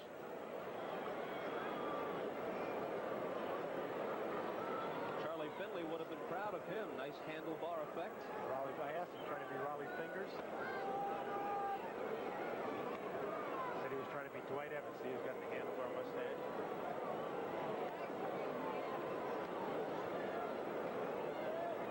I think he started to grow that after he hit that tremendous home run off of Raleigh here last year. 2 outs and the base is clear in the last half of the 4th, and now Evans wants plate umpire Russ Getz to take a look at the baseball. Art Fowler is Billy Martin's personal pitching coach. He follows him everywhere. Had him in New York, then he comes out to Oakland, and it has been alleged by a cynical few that Fowler teaches all of his pitchers how to throw the spitball. Well, the one adjective you used, alleged, it does mean maybe, does it not? I think so. Well, that's the wrong adjective because they do throw spitters on this team. It's not alleged. Supposedly what they do, rather than loading it up with spit, which they do sometimes, is that they put ivory soap on the legs of the uniform pants, which blends in and you can't see it, and you're able to touch the leg and get that substance from the soap and load the ball up effectively that way. Right, or Vaseline, any substance, and they're masters at it. They're able to do it well. But here's a curious thing. If everybody on the staff is throwing spitters, which are supposed to produce ground balls, why does the A's outfield record so many putouts? Actually, if you look at the way in which the A's defense records outs, relatively few compared to the rest of the league are on ground balls. Well, first of all, ground balls are usually off sinkers. A spitter does not have the true spin of a sinker. It'll come down a little bit, but you can throw it up and it can sail on you. It'll sink at times, so it doesn't necessarily mean you're going to get ground balls. Right. A 2-out hit for Evans, so I guess it depends then upon who's throwing the spitter. A guy like Perry or a Whitey Ford, who they always said loaded them up, they use that specifically to get double play balls and to get the ball hit on the ground, but I guess you don't have to. Well, they were able to control it, and they had a way of keeping the ball down. If you can keep it down and get it to sink, obviously you're going to get the grounder. But you also have to get ahead of the hitters. You've got to get ahead, strike one, before you can start throwing the spitter. If you're always behind, you can't afford to throw it because you're going to end up walking a guy. Jim Rice has a walk and an RBI single to continue his torrid hitting. 4 hits for him last night. And now Heath wants to talk to McLaughlin. There's nobody throwing in the Oakland bullpen. I think we had some words here. I think Rice said something to McLaughlin. And now Heath went out there to talk to McLaughlin, and something was said that somebody didn't like. No punches thrown, just friendly little team meeting for both squads. Get to know your neighbor. Cliff Johnson is talking to Tony Perez out there. A few folks came over the wall from the Red Sox bullpen, trotting in from right field. If I were McLaughlin, tangling with this guy would not be my idea of a good time. I think Evans was probably saying that he was throwing a spitter because the one pitch before the base hit, it bounced about 48 feet out there, and I'm sure that might have been one that was loaded up. And that was the first pitch after Evans had asked to see the ball, so maybe McLaughlin said, you think I'm throwing it? I'll show you one for real. I'll really load it up good. Right, that could be.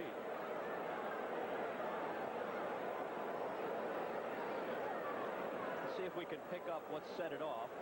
Well, he was talking to Heath. Now, I don't know what's going on, unless Rice is mad at Heath and he's coming out after Heath. That's what is probably going on. That's what it appears to be. Words between Heath and Rice. That's what it is. Exactly. Rice shoved the plate umpire Russ Getz, and if Getz had the short fuse, he could have thrown Rice out of here. Right. That could be an automatic ejection. I'm sure he didn't tell him he didn't like the way he wears his uniform. Even that face bespeaks strength, doesn't it? Yes, it does. I tell you, though, there's nothing to be gained by having an argument like that, because all you have to do is get hurt and ask Rosema from Detroit about what happens in situations like that. Here's a breaking ball of some sort, depending upon who you talk to, legitimate or not legitimate. Yeah, there was that brawl a while back. Week or 10 days ago, the Twins and the Tigers, and Dave Rosema jumped right into it. He's out for the season as a result, and he was having a good season for the Tigers. Believe me, there is nothing to be gained by it. The best that's going to happen is that you walk away and nothing happens. The worst that's going to happen is someone's going to be out for the rest of the year or seriously injured. Any interesting brawls you remember from your days with the A's? Not personally, but as much as I was on teams, that it seemed that whenever you turned around, we were doing something with Detroit. I can remember Sonny Siebert here pitching for Boston and having run-ins. When Billy Martin was managing Minnesota, we had him. Here comes Billy. Know what's going on. I would guess with those A's ball clubs, the best fights were probably in your own clubhouse. We had a few of those. I think Billy is a little upset that Bo is. Why isn't he throwing the fastball? Does he want? Look at him. He's asking him to check the ball. Now here comes Getz, and he might run Billy. Billy just showed Getz up. Here we go. Now Getz is smiling, though. I think Russ is saying, hey, I didn't ask to look at the ball. Billy's saying, okay. And now Ralph wants to come out and find out what's going on.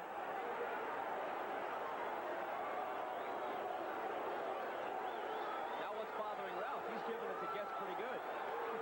Ralph is going into his act. I tell you, you know he's mad because he forgot to take off his glasses. He always takes off his glasses when he comes out to argue. How much of this is psychological on Hout's part, saying, look, if Billy Martin wants to inject his own personality into the game, if he wants to try and charge his club up, I'm not going to sit by passively in the dugout. I've got to counter that. I think it's showmanship. I think Ralph is not going to let Billy intimidate his players, and he's going to be just as aggressive and go out there and let them know what's happening. Now here we go between Heath and Rice again.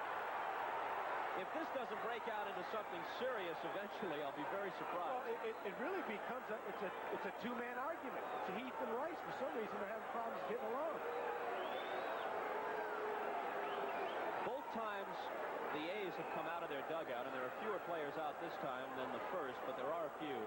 Cliff Johnson has been the first man out, and he might be the only guy on Oakland's roster that could match up with Jim Rice, and Johnson is playing the role of the enforcer for the A's. Jeff Newman's got good size, but he's got his hands full with Dwight Evans down there. So I don't know what's going on. Obviously, it has to do something with the baseball and putting the foreign substance on it. We'll watch McLaughlin's right hand before he throws the ball here. That they're insinuating possibly he's getting some substance from somewhere, but he threw 2 breaking balls. The count is 1-1 to Jim Rice, whose batting average now is up over 300 at 303, 7 homers, 28 ribbies.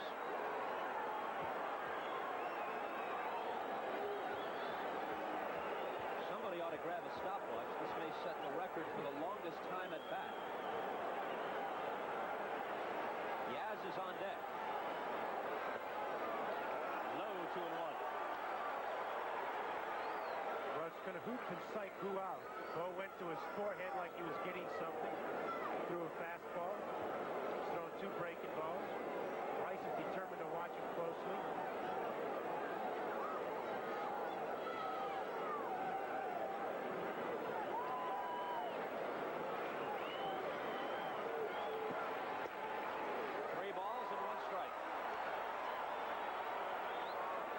Tied at 4, last half of the 4th inning. McLaughlin has issued 3 base-on balls. He has been victimized by a couple of errors behind him. He has yielded 4 hits, and there's no help in sight because the bullpen is quiet. Well, if they got 2 catchers down there, so it only leaves it looks like 2 or 3 pitchers, so they don't have much help. Son, you're on your own, says Billy. Foul back.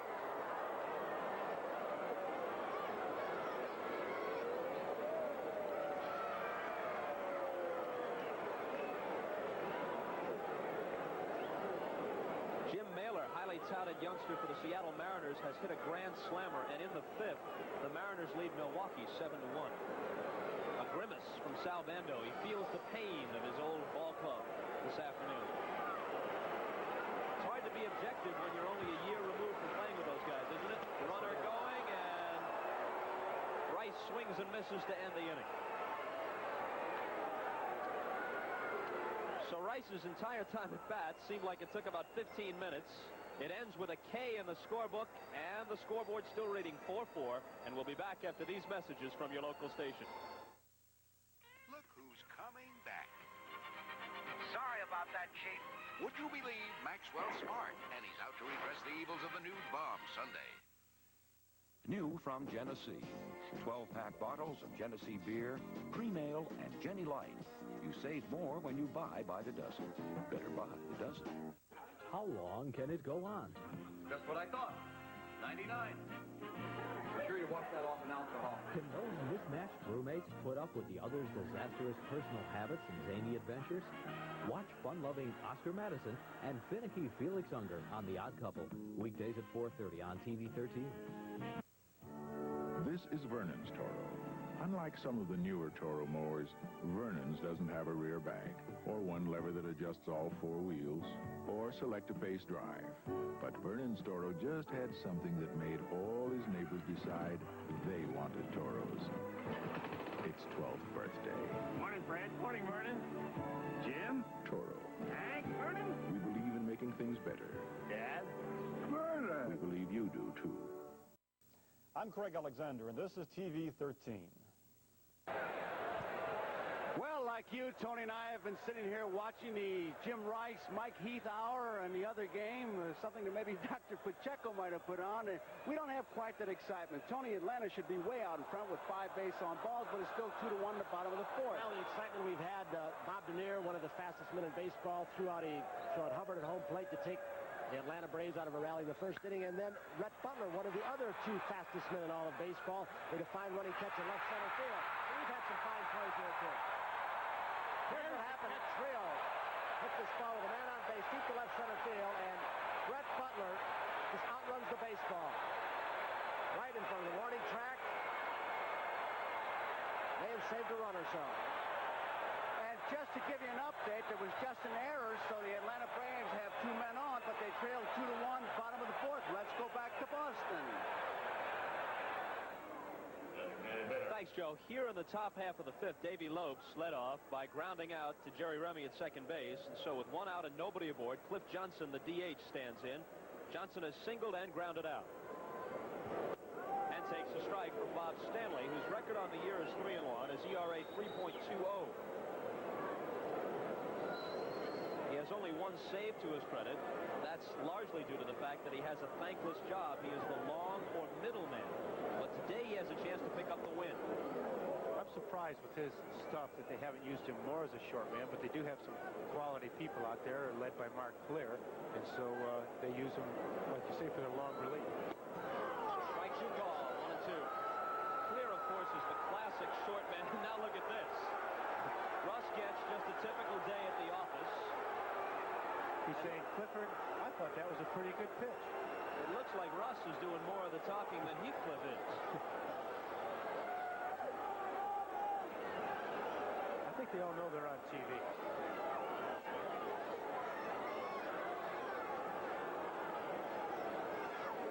Let's see what the pitch looks like.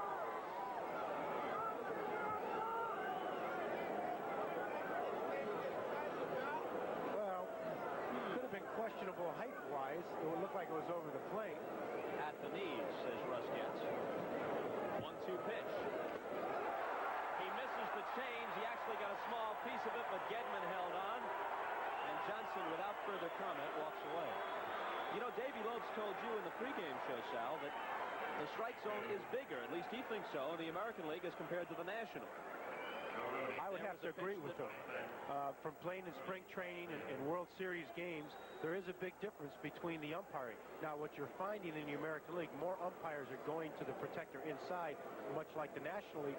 So now it's becoming a little bit more consistent. But as you see, Russ Getz has the outside protector, which means his strike zone is going to be bigger. Rudy, who walked twice, now has a single to left. Can you explain that a bit more, Sal? Why does the outside protector, as opposed to the inside, affect how you view pitches? Well, it doesn't allow you to get as low. So because you can't get as low, your perspective is much different. So the ball that's on the knees from the position that Russ Getz would be on looks like a strike. When you get down lower, you have a better angle at looking at it, and you're able to see that it might be low. And consequently, when the ball is up, you're also able to see it. It becomes at eye level, and you call a higher strike. Jeff Newman, who has grounded out twice, lowering his average to 275. Taps one foul, 0-1. But there is one big disadvantage to the inside protector. they squat behind the catcher, and they'll get, in this situation, on the catcher's left ear. They have trouble seeing the outside corner. So after a while, it becomes somewhat of a guess if it is on that corner. Threw in the sinker that time and made him miss. 0-2.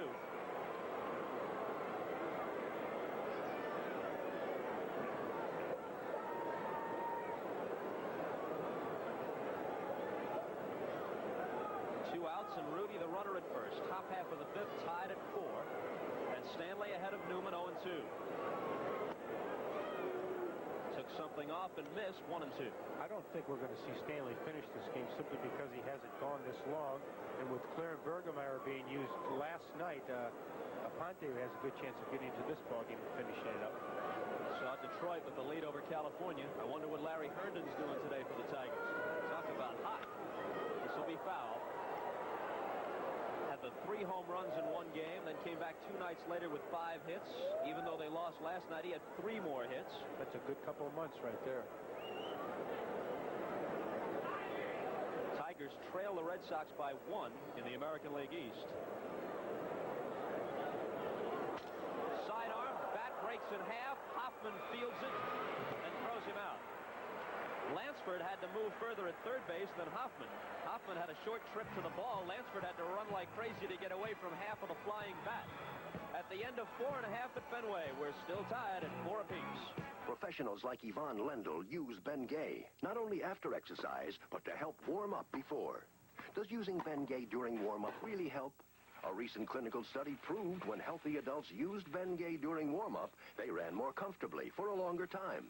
For years, there's been proof Bengay helps relieve soreness after exercise for hours. Now there's proof Bengay can help you warm up before. Bengay after and Bengay before. Feel better with Bengay. You will find many things in the Arizona desert. What you will not find is mercy. This is where Ford tested the acceleration of Mustang GT against Camaro Z28. Mustang GT's 5-liter high-output engine and performance suspension blew Camaro right into the shadows in 7.3 seconds. And Mustang GT became the dominant species. From a place where few survive, the boss is back. What happened there? Trying to get there and help. Look, the car's on fire. We gotta move them. Easy, lady. Move. Could you move an accident victim without making the injuries worse? Watch closely. It's best to drag the victim as she lies, either by the shoulders, with your forearms supporting her head, or by the ankles. Learn more ways you can help in the First Aid on the Road book, free from participating Shell dealers. Come to Shell for answers. Yastrzemski, Lansford, and Stapleton to face Bo McLaughlin in the Red Sox 5th. But first, let's go to Atlanta. Okay, Bob Costas and Sal Bando, thank you very much. Joe Garagiola and Tony Kubek here in Atlanta, where we have nobody out. Base runners at second and third. 2-1 is the score. The Philadelphia Phillies are out in front. Krukow opened this inning with a single. Dernier doubled to right, and that's where we stand. Pete Rose, the batter. 2 balls, 2 strikes. Down the line, it is a fair ball. 2 runs will score. Here comes 1. Dernier will score. Pete Rose has himself a double, and we've got a 4-1 ball game. Phillies out in front. McWilliams, a left-hander. First couple of times to Rose, threw him some fork balls. That time Rose got a fastball. Pete going with the ball very well. Atlanta, Joe, you know, a left-hander is tough to beat. This Philadelphia Phillies ball club because of all the right-handed power they have. Williams struggling right now. Bob Gibson has been out 1 time till this point. So it's a 4-1 ball game. Top of the 4th. Phillies are out in front. Joe Torre's coming out to make a change. Let's go to Boston. Well, that's what I'd call a timely report. As soon as we go to Atlanta, Pete Rose delivers the big hit. Here's Yastrzemski at the plate. He just missed an extra base hit a moment ago, lining one foul into the right field corner. You know, I noticed on Carl, he's got that bigger hole in the ear flap, and I would imagine the only reason that's there is his ear might be sensitive and it squashes it too much on a regular ear flap. As you'll see him turn his head, you'll see it's a bigger hole there. The 1-2 pitch is a change-up, and look at Russ Getz. He says, this has been too tough a day already. Get me out of harm's way. Get me back to Pennsylvania where I belong. Watch this. Oh! It went right under Heath's legs and got Russ. Considering the replay, I'd say that Heath was in far greater jeopardy. Again, McLaughlin with the changeup. Now the count is full at 3-2.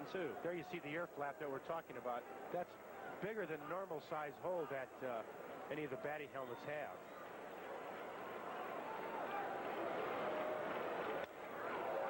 And the payoff pitch is fouled back. You saw a moment ago on the screen, Yaz, the only American League player with over 3,000 hits and 400 home runs. Al Kaline came close, 399 lifetime homers. And, of course, in the National League, the likes of Musial and Aaron and Mays passed both milestones. And Carl's hit a lot of home runs in a very tough ballpark for left-handed hitters. This is extremely difficult. 3-2 again. Straight away, actually into left center, and Henderson gets over to take it. Bossetti had him played, swung around into right center, so it was an easier play for Henderson on what normally would have been a center fielder's ball.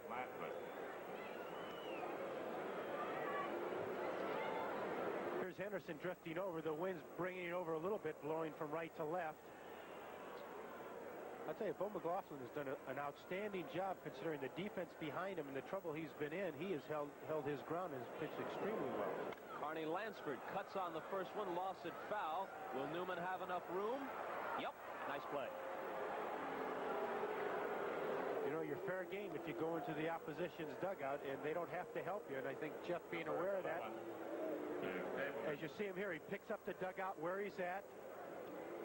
Boston players are there to help him, but they really don't have to. It shows you the good sportsmanship because anything can happen when you fall down those steps. Well, you didn't notice the one guy placing the banana peel down.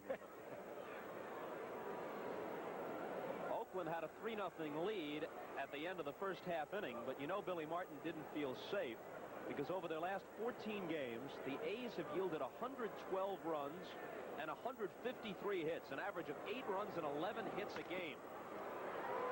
This is going to be a 1-2-3 inning, however, as Stapleton grounds out. So Yastrzemski, Lansford, and Stapleton give McLaughlin no trouble in the 5th. And at the end of 5 complete at Fenway, the A's 4 and the Red Sox 4. Great taste, that only happens here. Velleman's. Great taste, that's always cool and clear. Get a taste of our world in Velleman's World of Taste Sweepstakes. You can win a trip for 2 to anywhere in the world, anywhere. Just tell us where you want to go. Look for entry forms at participating stores and enter the Velleman's World of Taste Sweepstakes today. Great taste, that only happens here. Velleman's. Millions of people have discovered a low-cost alternative to car care, where qualified mechanics do quality work. They discovered K-Care, found only at Kmart. When you can get a quality brake job for $98, not just the front, but both front disc and rear drum, that's some value. Well, that's what the K-Care brake special is all about. For only $98, we'll do a front and rear brake job using Ray Bestis Manhattan quality parts. At that price, why do it yourself? That's K-Care, only at Kmart. I've pushed a lot of ships around this harbor. I haven't lost one yet. When you finally get them on their own, that's when you realize how thirsty you are and how good a cold beer is going to taste. That's it, guys. It's Miller time. Miller time. Time for America's quality beer. Home again. Miller High Life. If you've got the time, Miller's got the beer. Saturday, it's double trouble when Stella's cousin Della drives Harper Valley crazy. Then Gramps fights the Battle of the Bulge on one of the boys, and the Mandrells welcome Tom Jones. Heath, Sexton, and Bossetti coming up in the 6th. Heath had an eventful half inning a while back, exchanging pleasantries with Jim Rice. I think they were discussing where they're going to go to dinner. I don't think Heath wanted to go where Rice was going to go.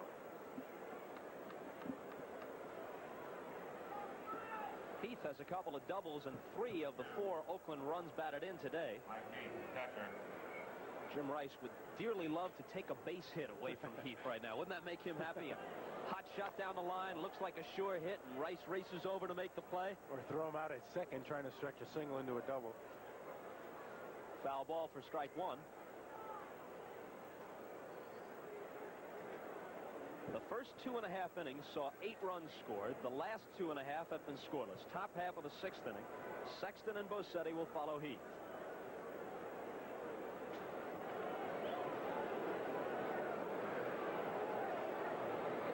He's got the eye black to keep the sun out of his eyes, but it's an overcast day today at Fenway. He doesn't really need it. Here's Heath trying to drop one down as Lansford was playing him deep at third base and looked to bunt his way on, but it's strike two.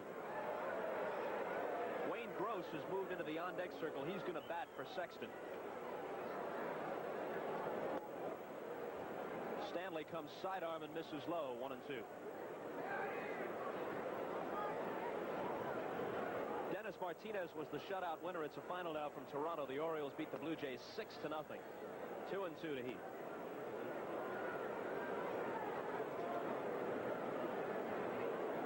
Stanley has been in there since 2 outs in the first when Bob Ojeda departed.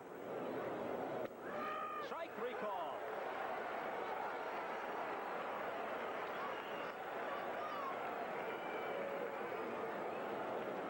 Well, Bob's got his stuff going now. Good hard sinker. Outside corner. He's looking for that ball on the inside. That's where he throws that sinker. He got it away from him for a good pitch. Now Stanley faces Gross batting for Sexton, and Gross doubtless will remain in the game and play third base. This will be his first left-hander he's had to pitch against. Be interesting to see how he works him. The entire lineup was loaded with right-handed hitters to face Ojeda, and I wonder whether that had any effect on Ralph Houck's decision to go with the very quick hook, thinking, well, if I bring in Stanley, I can turn the percentages in my favor all the way up and down the lineup for the rest of the day. I think it was one of the factors, but I think also Billy Martin's limited in who he's able to use because of injuries. Stanley took something off that, a ball and a strike. And he wants Russ to know where that pitch was. It looked like an awful good pitch from here. He's still shaking his head about it.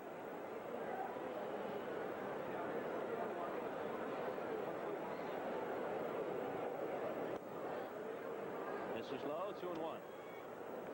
Is it true, Sal? Have you observed it that the American League has gone, as Carl Yastrzemski said, breaking ball mad? Well, I think the American League has always been basically a breaking ball league. I think now with the younger pitchers learning to throw more breaking balls, I think Carl is right. We're starting to see it more and more. They challenge you less, where in the National League, it's a fastball league. Ralph Houck, number 3 catcher for so many years with the Yankees, late 40s, early 50s. Then the manager at Denver when players like our own Tony Kubek and Bobby Richardson and Ryan Duran were there. And then he succeeded Casey Stengel in 1961 and won 3 straight Yankee pennants before going upstairs to be the GM. Gross draws a 1-out walk. You know, the Red Sox have a catcher named Roger LaFrancois, their number 3 catcher, who has been on the roster since opening day and yet does not have a single at-bat. Ralph Houck, in 4 seasons as the Yankees' number 3 catcher, had 29 at-bats in those 4 seasons. So he says LaFrancois is my Ralph Houck. I thought that was an interesting story that Ralph was telling us, too, about the home run. Yeah, we'll get to that in just a minute. The pitch to Bosetti, missing outside for ball 1. Ralph Houck never hit a major league home run. But in 1947, he hit a ball off the foul pole, which under the present rules and the rules which have existed throughout most of baseball history would have been a home run. But Bosetti hitting one just foul down the line. See where that area juts out there in left field? If a ball is hit fair over the bag, the shortstop here at Fenway, unlike any other ballpark, has to run out down the left field line in case the ball hits off that abutment and bounces back to him. You can hold the runner on what normally would be a double. You can hold him to a single. Plus, as a third baseman, because of the shallow fences and because of the line close to the stands, you don't have to guard the line as close because it's going to be a double either way. So you can play off the line and take away the hit to your left. So anyway, back to Houck. The rule used to be that if the ball hit the foul pole, bounced into the stands on the fair side of the line, it was a home run. If it bounced into the stands on the foul side, it was a ground rule double. If it bounced back onto the field, even if it hit the foul pole above fence level, it was in play. Bossetti taking inside. 2 balls and a strike. And Ralph Houk's only chance at his one and only Major League home run hit the foul pole, bounced into the stands in foul territory for a ground rule double, and they changed the rule the very next year to what it is today. Any ball hits the foul pole, it's a home run, which makes sense. That's tough luck right there. 3-1 to Bossetti. Gross, who walked, pinch hitting for Sexton, is at first with 1 out. We're in the top half of the 6th. Clete Boyer has given the sign to Bossetti. The runner isn't going, and the count is now full.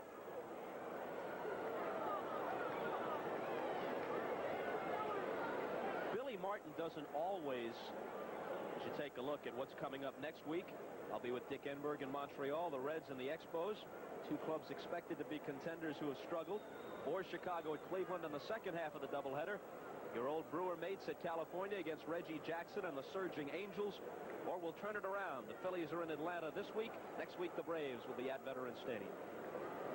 It's next Saturday, the runner going, and yet it's hit right to the perfect place. Remy is able to field it, step on second, and throw him out at first.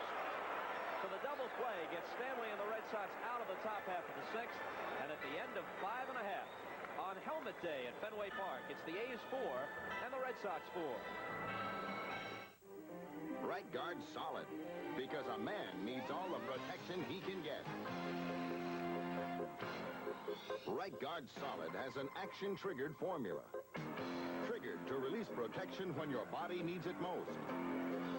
So the more you sweat, the more protection you get. Right guard solid, action-triggered to help keep you dry and odor-free all day. Right guard antiperspirant solid. The more you sweat, the more protection you get. We've made an improvement to famous Glidden spread house paint, but it's not on the label because the improvement's in the price. Now spread house paint is on sale for only $11.99 a gallon. And the same great improvement applies to Glidden spread oil stain. It's on sale for just $10.99 a gallon. But you better hurry. Glidden spread oil stain and spread house paint will always be great, but the prices may never be better. When you make a very good paint, it shows. I've been comparing the exciting new Intellivision space game Star Strike with one of the most popular Atari games, Asteroid. Star Strike has moving images that make the game appear three-dimensional. Asteroids doesn't. And Star Strike features our most exciting visual effect, total destruction of a planet. This is what the other game offers, which is why after Star Strike, Asteroids left me rather flat. Star Strike, new for Intellivision from Mattel Electronics. Joe Garagiola with Tony Kubek here in Atlanta. You saw Pete Rose drive in 2 runs, and Bo Diaz on the hit-and-run play drove in Rose. It gave the Phillies 5. And now the Braves are coming back. Murphy, you see him. This is his 13th home run of the year, and just under half of those home runs have been in the opposite field, just like that one. So it's a 5-2 ball game, and we've got a base hit here. 5-2, Phillies lead. We're in the bottom of the 5th. It's like running a highlight film down there in Atlanta. As soon as we push the button and go there, somebody belts one out of the park. Well, the way ball flies in that ballpark, and because of the wall here, we have both offensive ballparks, and things happen. Gedman, Hoffman, and Miller coming up. It was Gedman's second inning single, leading off that frame, which started a 4-run Red Sox rally. We're tied at 4 right now. Watch the play which ended the last inning for Oakland. If the hit and run is not on, it's very possible that Remy is not in position to make this play. Well, it probably wasn't the hit and run as much as he had 3-2 and he was running. Because he was running, the second baseman covered, and he only catches that ball if he's covering the bag. Otherwise, it's first and third possible.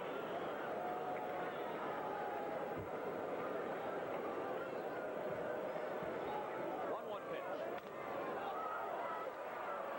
Chopper, but Gedman doesn't run very well, so Lopes has time to throw him out. Gedman has hit the ball in that direction 3 straight times. Once it got through, twice Lopes made the play on him. 1 out in the Red Sox 6th. Can't help but feel, again, that Bo McLaughlin has really settled down and is just pitching a whale of a game for Oakland, and he's really giving that bullpen a needed rest.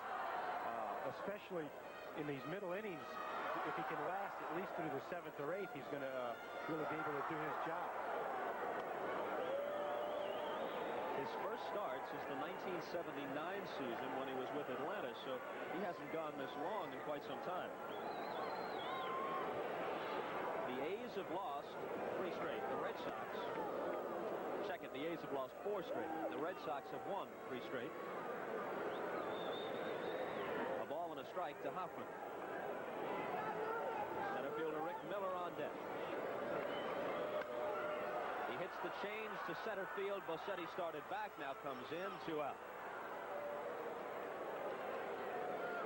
Bo is starting to get his breaking ball over much more. He's changing speeds a lot better. He's keeping some of the hitters off balance, and with that wind helping him a little bit, he's able to get them to hit off their front foot and just hit some lazy fly balls.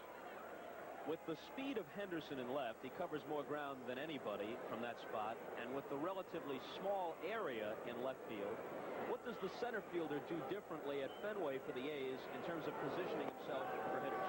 Well, I think the center fielder has to be aware of right center field because it's such a wide open area. The right fielder must cheat towards the line because of that the box situation out there. So the center fielder has to be aware of his left side and cover that territory most of all.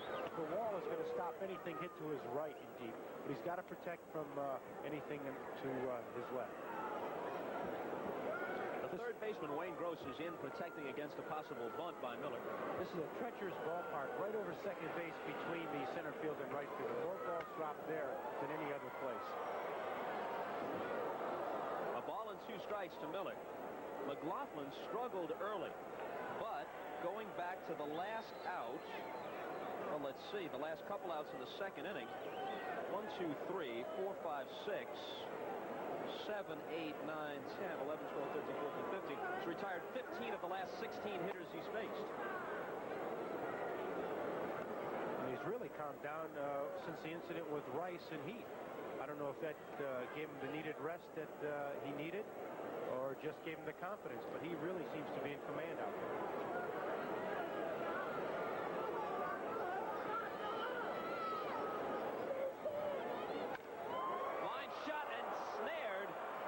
Base by Jeff Newman. So it's another 1-2-3 Red Sox inning. And at the end of 6, it's 4-6-2 for the A's, 4-4-2 for the Red Sox. We'll be back after these messages from your local station. Sunday on a special all-new Chips. These are all I need, Frank. Fred Dreyer leads a team of martial arts experts on the job no one else wants. Sunday. I'm E.G. Marshall. I've played many different roles in my career, in the theater, movies, television, radio. You know, an actor has to be versatile, be able to perform in a variety of situations. And versatility is a hallmark of Albany Savings Bank as well.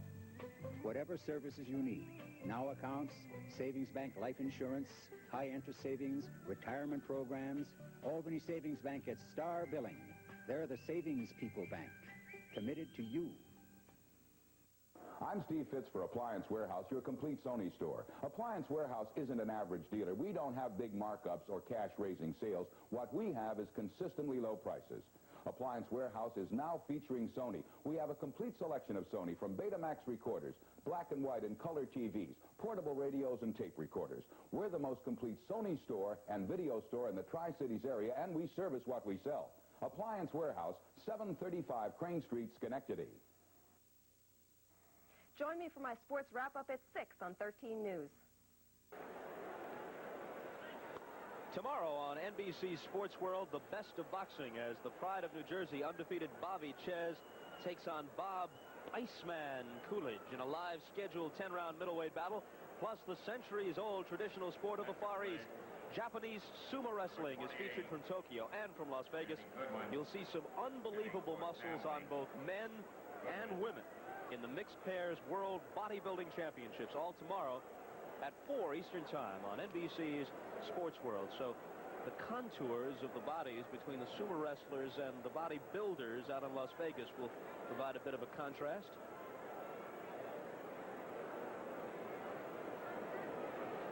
As we start the 7th inning, Chicken Stanley is due up, but Danny Goodwin, who's been getting a lot of duty as a designated hitter lately for the A's, what with the injuries which have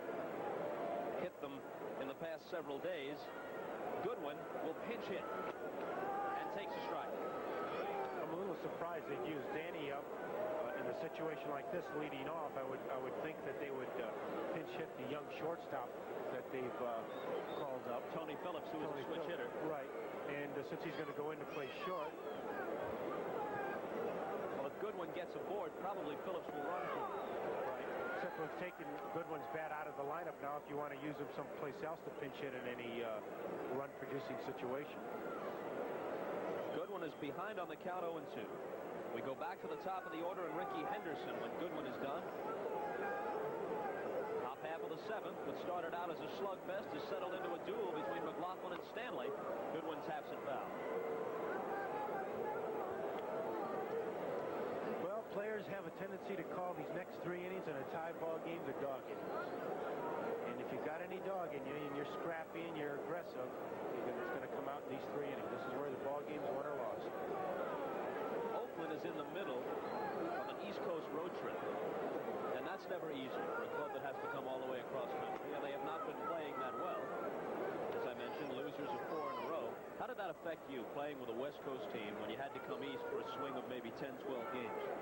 Well, I don't think it really, what bothered you more than coming east, the time factor, was the humidity. As you get in the summer, Oakland being very cool, then you would come back east to Boston, New York, Baltimore, and the humidity would just seem to drain you, and it was very difficult getting used to it, and you couldn't wait to get back to Oakland in the cooler weather.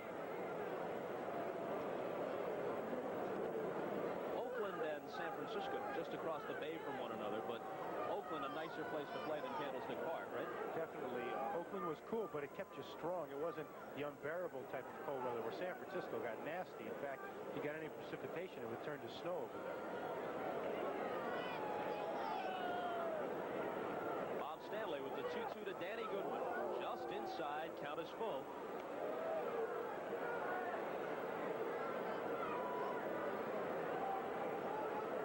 We're getting to the position now that every runner that gets on base with these next 3 innings are going to become very big for any of the offensive teams, moving them over and putting them in scoring positions. He got him. On the corner and at the knees for a called strike 3. Russ Getz not ranking as the most popular man in Fenway Park today, especially if you took a poll in the Oakland dugout. There's Billy letting him know that the ball was down. It's very difficult to judge from the bench if a ball is over the plate as far as inside or outside, but you can tell the height of it.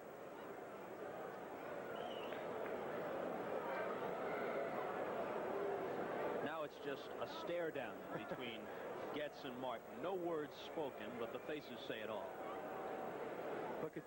Look at the way Henderson has changed his stance for Stanley. He has opened up his front leg, is more towards third base now because Stanley's running that ball down and in on him. He wants to be able to get his body out of the way and pull it right there. He's got his weight on his back foot in that stance. What does that do for a hitter, and what possible weaknesses does it expose? Well, it allows him to wait a little bit longer, and as strong as he is, he's able to get his bat through the hitting zone. But the only problem is he's not able to come off his back foot very well, and that's the secret of hitting, is be able to shift your weight from your back foot to your front foot. He's back there too much. And yet he's hit over 300 the last 2 years, so it must work for him. Well, because of his speed, he's able to get a lot of leg hits, and he's able to bunt a lot. But as far as just a pure hitting stance, that isn't very advantageous. Down the right field line with Stapleton in pursuit, but it's out of play. The count is 2-2 to the Oakland left fielder. He doesn't do it in the exaggerated fashion of a Mel Ott, but Henderson lifts the lead foot off the ground as the pitch is on the way. Right, and now he's got his weight. As he does that, his weight even shifts more to his back foot, where he's already established that he's sitting on his back foot. But he will have problems getting off it and coming through the ball onto his front foot. And the secret of hitting is hitting against your front foot, not on your back foot. Slow roller. Remy is going to have to hurry and gets it. As you saw in that swing, he wasn't able to get the bat through the hitting area as quick as you should. And because of it, he was jammed. And I think that comes from putting too much weight on his back foot. He's back there now, and the ball will get on top of him. See, he's up. Now he raises, and he can't get out in front. Well, that's the foul ball he hit first. Now watch the race between Remy who throws him out, and Henderson, who was only beaten by about a step. Henderson also wags the bat quite a bit as the pitch comes in. I think that's a good idea. Right. You want to do something, have some movement up at the plate so that you're not standing dead still. And by moving your bat, you're able to relax your arms. Lopes with a ground ball to Hoffman, which took a tricky hop, but Hoffman, who already has committed 2 errors today, was able to handle it and throw Lopes out. The 7th inning stretch is coming up, and it's about Jimmy Fox, who played for both these ball clubs, the A's when they were in Philadelphia, and the Red Sox. So here's another edition of 7th inning. Old Spice presents. The 7th inning stretch, brought to you by Old Spice Aftershave and Cologne, the fresh, clean, masculine scent women love. A brawny slugger with bulging blacksmith's arms, Jimmy Fox was also a versatile athlete of remarkable consistency. His career spanned 20 seasons, most with Connie Mack's Philadelphia Athletics, and Fox also starred with the Bo Sox. Always brave in the clutch, Fox gained 3 RBI titles in all and batted .344 in World Series play. A steady performer afield, he could catch, play first, third, and even pitch. For 12 consecutive seasons, Fox drove in over 100 runs and belted at least 30 homers. In 1932, Fox hit 58 homers and won the first of 3 MVP awards. A year later, the Maryland Mauler captured the American League's Triple Crown. Jimmy Fox, best remembered as one of baseball's most powerful hitters. An Old Spice man always gets a warm welcome wherever he lands.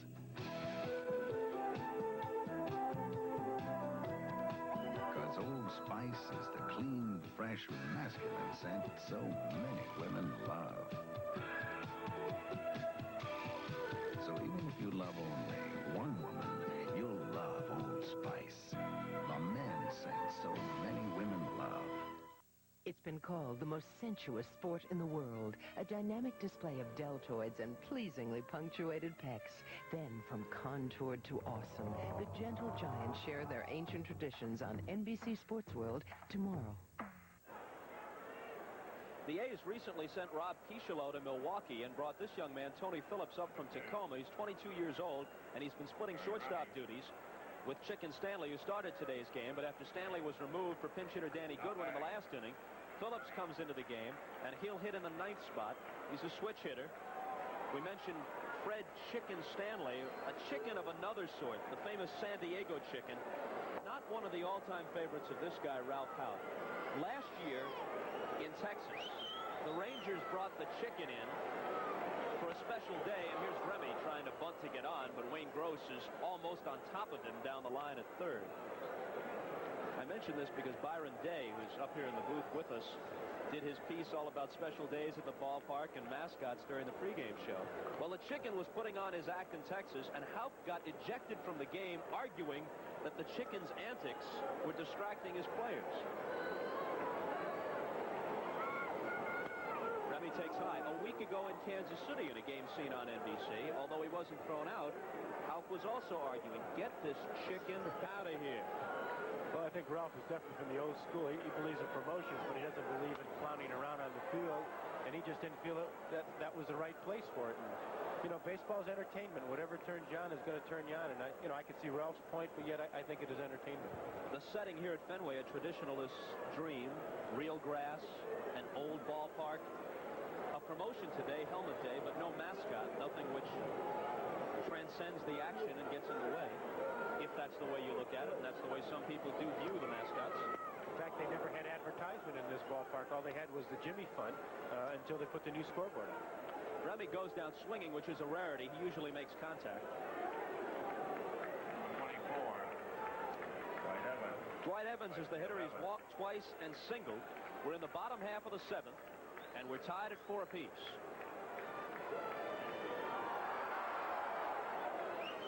The attendance today at Fenway, 32,654.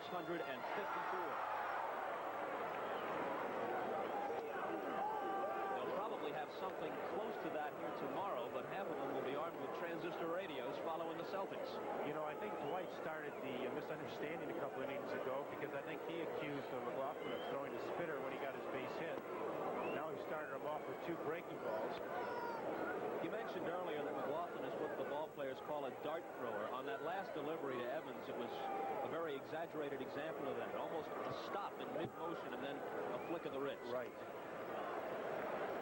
And what happens when he leaves that breaking ball high like that, his elbow gets out there too quick and almost in front of his wrist, and that's why he hangs the ball.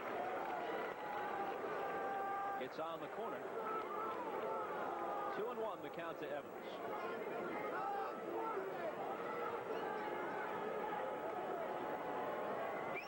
Now you talked about Henderson lifting up his front foot. Now watch how Evans sways back here, and he gets sees up on his toe. Into right center and fairly deep, but Rudy is able to get back there, and he puts it away. And that's the difference of shifting your weight off your back foot onto your front foot. You can generate more power and able to get the bat through the hitting area. Here's Jim Rice, who was in the middle of that brouhaha back in the 4th inning. Ultimately, he struck out to end that frame, which gave Mike Heath tremendous satisfaction as he and Heath nearly came to blows. And on one occasion, both benches emptied, and on another occasion, about half of each squad came out. Well, Jim didn't make any visual contact with Mike Heath as he stepped up there, so they're obviously not communicating. Since an Evans single in the 4th, and here's the changeup low and inside. McLaughlin has retired. 1, 2, 3, 4, 5, 6, 7, 8, 9 men in a row. They're going to say that ball hit the bat of Rice. It didn't look like it. In fact, Rice is saying it didn't hit his bat. It looked like more it hit the ground. Let's see if he gets his bat out there. Well, he might have. He might have. I don't think so, frankly, based on that replay. Well, it doesn't matter what you and I think. Russ Guest thinks it did. I can't recall a game where between the two pitchers, Stanley and especially McLaughlin, I've seen more change-ups and off-speed pitches.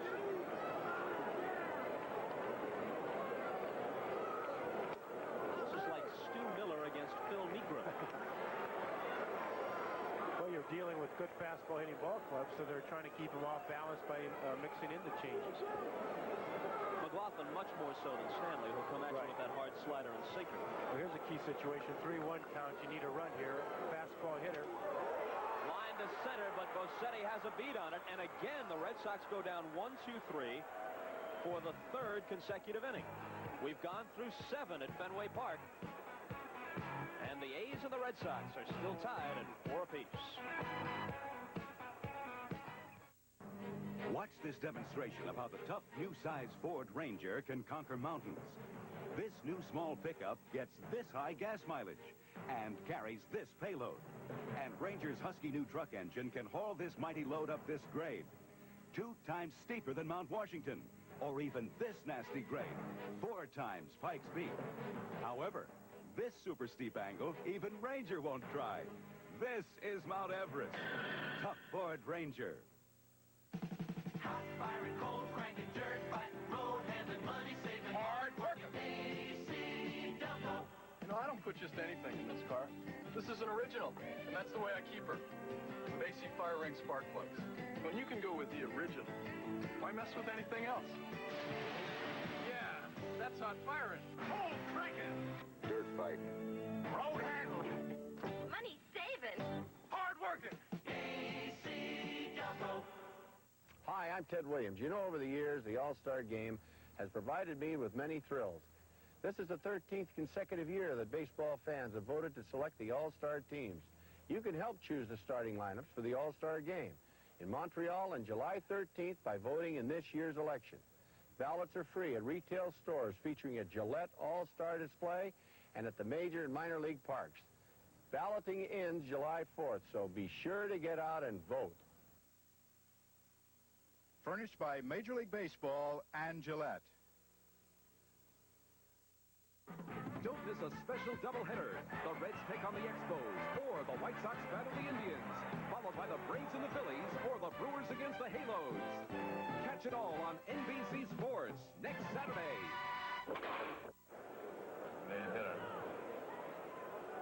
Cliff Johnson leads it off. He'll be followed by Joe Rudy and Jeff Newman. We're in the top of the 8th, and Bob Stanley, since relieving Bob Ojeda in first inning has allowed only 3 base hits. A moment ago, you saw an episode from Johnson's last at-bat when he was literally nose-to-nose with Russ Getz.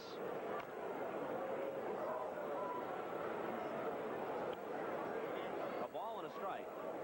Matt Keogh, who of course is normally a starter, is warming up now in the Oakland bullpen. Perhaps just getting some work in, or perhaps with the depleted nature of Billy Martin's relief corps, maybe he'd use him here for a inning or two. I would say he's warming up because he might be using him here. Usually if a player is just going to do some soft tossing, he does it early in the game.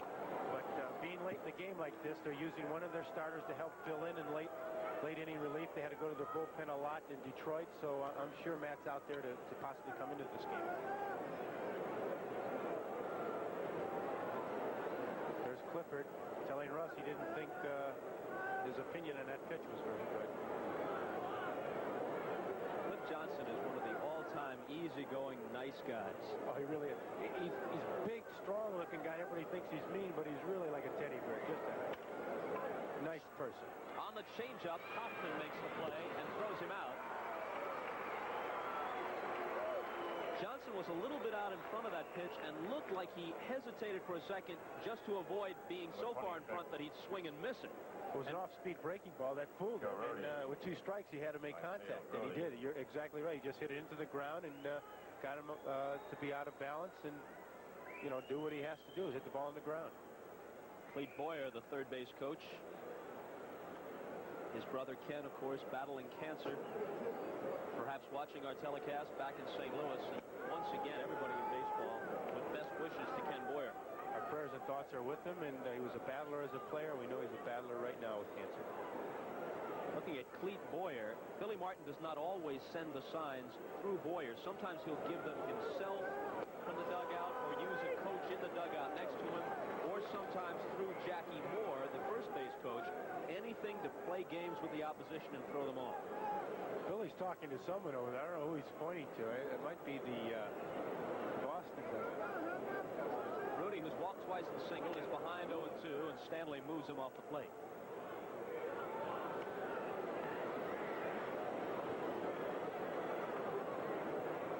When you played against a Billy Martin-managed team, did you come into the game expecting something wild to happen?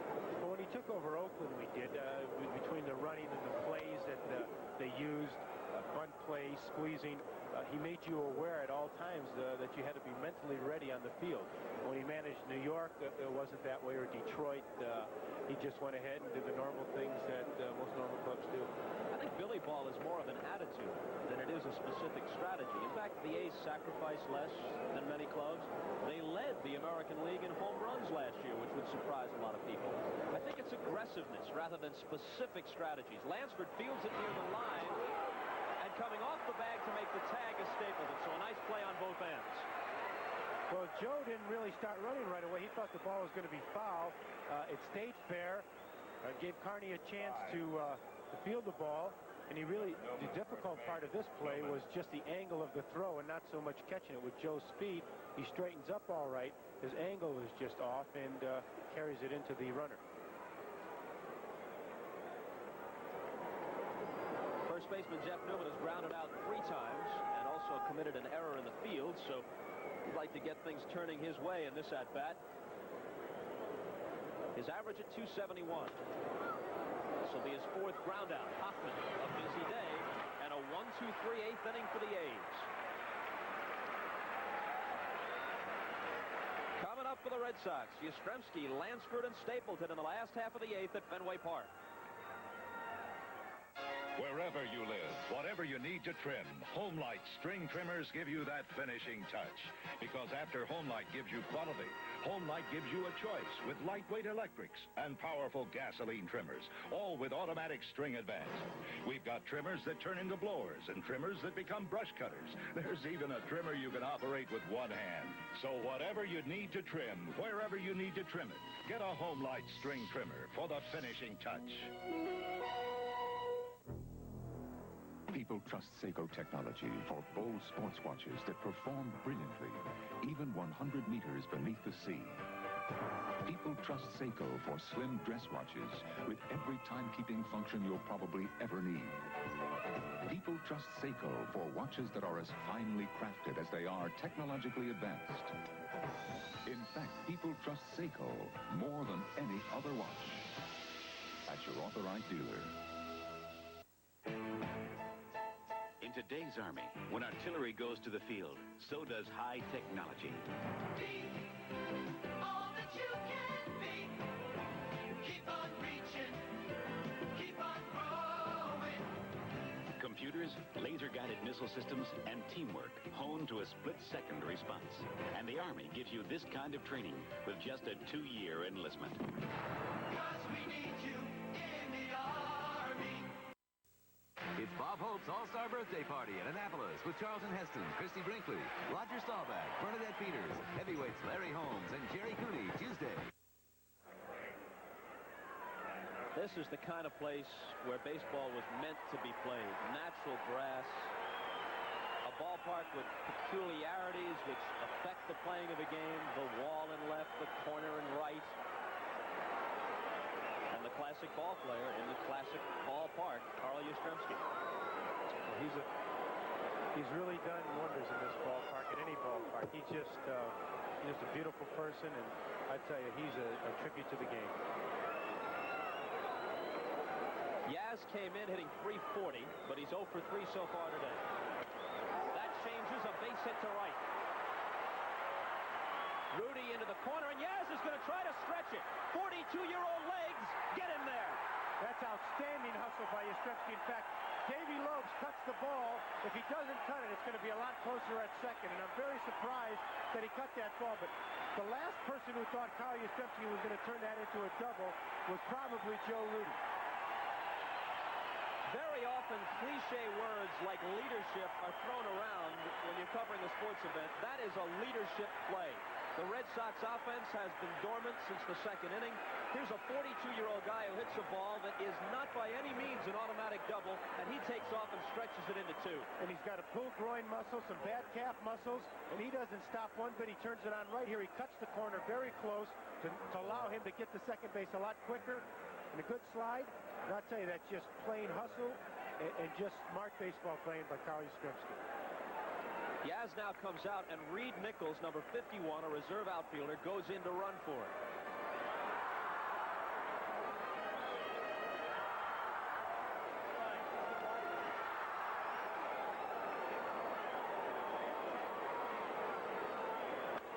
Swinging away and hitting it to the right side. Now let's see if it's deep enough for him to tag. Rudy makes the catch. Nichols is going to try to go, and he's there. Well, it turned out to be a very good play. I question why he wasn't fronting the ball, but it worked out. It was a fairly shallow fly ball, but it was towards the line, and Nichols with good speed was able to make it to third base. I'll tell you, though, by swinging away, the chances of getting a base hit are okay, but you have more chances of being able to make it out. You could read Yaz's lips there. Tag up. Look at him, still in the ball game after leaving it, cheerleading on the bench. And you couldn't have a better guy up at the plate if you're Boston than Stapleton, because he uses all areas of the field. He can bunt. He makes good contact. He doesn't strike out. And the ball game is on the line right now. Tom Underwood and Billy Martin's bullpen. A's infield is in. Henderson, the best arm of the 3 outfielders. Stapleton hits it foul, strike 1. I'll tell you another thing. When you're trying to hit a fly ball in a situation like this, the best way to go about it is try to hit the ball the opposite way. That stops you from pulling any ground balls to the infielders. And the way Stapleton handles the bat, this is really right up his alley, because he hits the ball well the other way, and chances are he could loft the fly ball now.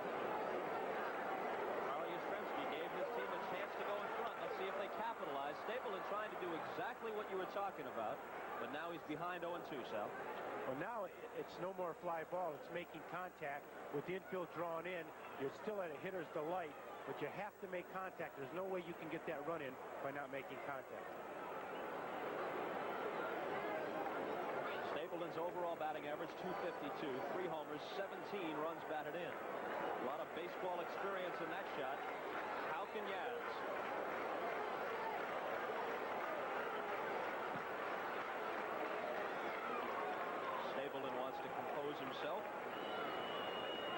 there's no more wasted pitches in a situation like this. You've got to go right after the hitter.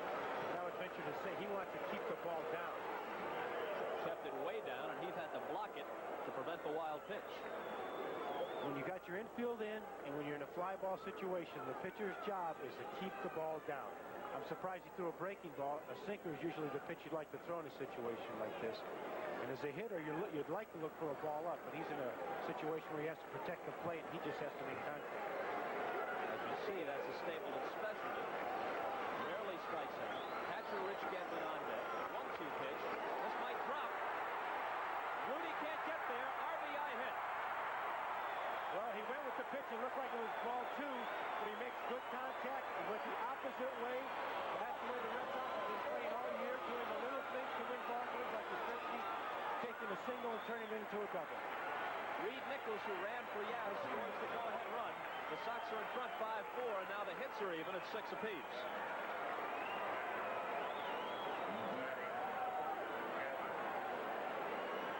There's the pitch. It's down. It's ball 2. Stapleton making good contact, going the opposite way all the way. Reaction on the Red Sox bench, led by Yastrzemski. It's like a 20-year-old kid at cheerleading. I think he is 20 years old the way he swings.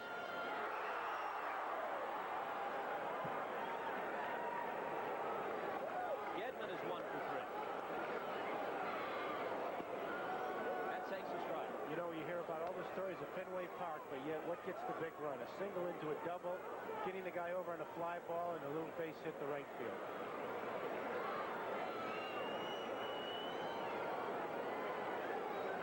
Things were going well for McLaughlin. He had been cruising since the second. The Yastrzemski double, an advancing fly ball, a blue single, and he's behind 5-4. A ball and a strike to Gedman. Dave Stapleton has good speed. I wouldn't be a bit surprised if they give him a chance to steal this if he gets 2 strikes. But being Gedman a full hitter, they don't want to take the hole away between second and first.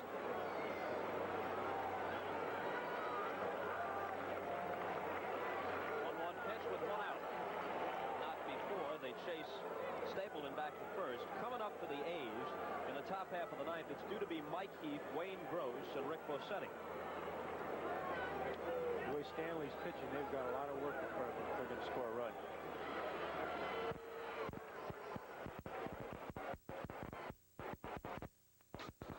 Foul back 1-2. As always on our Game of the Week telecast, we have to select the player of the game.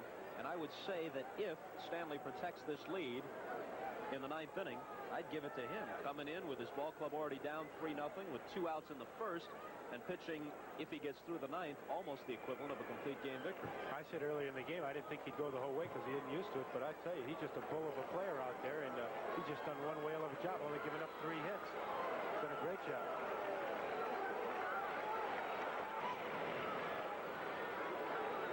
Is Stapleton a threat to run, or is Houck a threat to put the hit and run on in this situation? They won't put the hit and run on with Gedman because he's got too much power. Stapleton is a threat to run, but again, they don't want to he's a pull hitter. They don't want to take the hole away from him between second and first. Let him go first and third on a single here.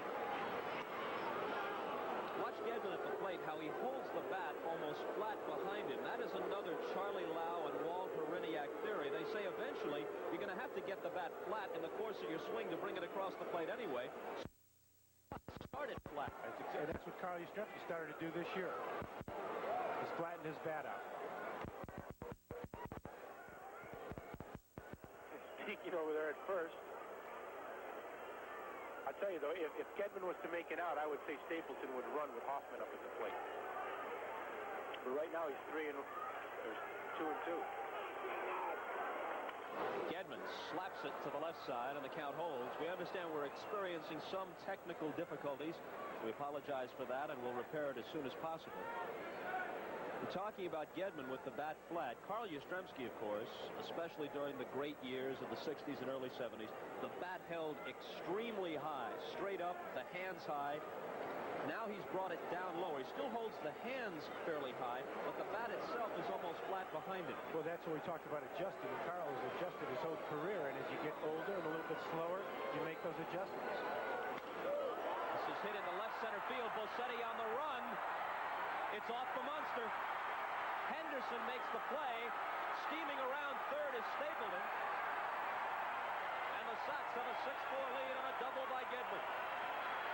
Well, I'll tell you, Ricky Henderson made an outstanding play in backing that ball up and catching the ball, but he made a cardinal sin. He did not pick up the cutoff man. And he threw to second base, and there was no one there allowing Stapleton to score. If he throws to the cutoff man, it's going to be a very close play at home plate.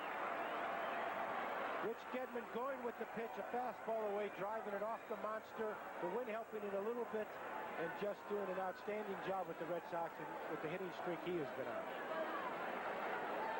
So Yastrzemski doubled. Lansford's fly to right advanced the pinch runner Nichols to third. Stapleton dropped one in front of Rudy in right field for a 5-4 lead, and then Gedman, after several foul balls, battling McLaughlin, doubles into left center. Stapleton scores, and the hitter is Hoffman. Change up for a strike. Hoffman has just 3 hits in his last 32 at-bats. His average plummeting from 319 to 265 in that span.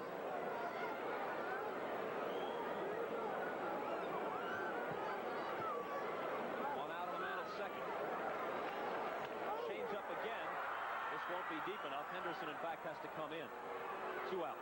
He jammed himself a little bit, and one of the reasons his average is dropping is because he's jumping out there at the ball, and he jumped out on a changeup and still jammed himself. So when you jump out there, you've got to keep your hands back.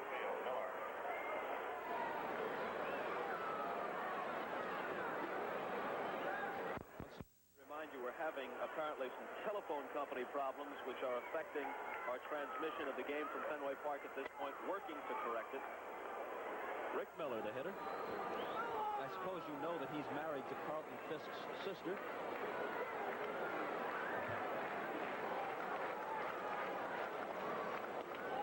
You also notice in Rick's stance is much like Evans and Henderson. He's on the toe of his front foot, getting his weight back. And it's a style that you're going to see quite a bit now in baseball, because I think the theory is proving itself to be the correct one. As he rocks a little bit, he gets back on that toe.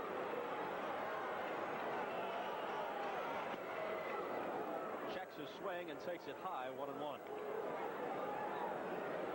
Miller is an excellent defensive center fielder, perhaps not in the class of the man he replaced, Freddie Lynn, but outstanding nonetheless.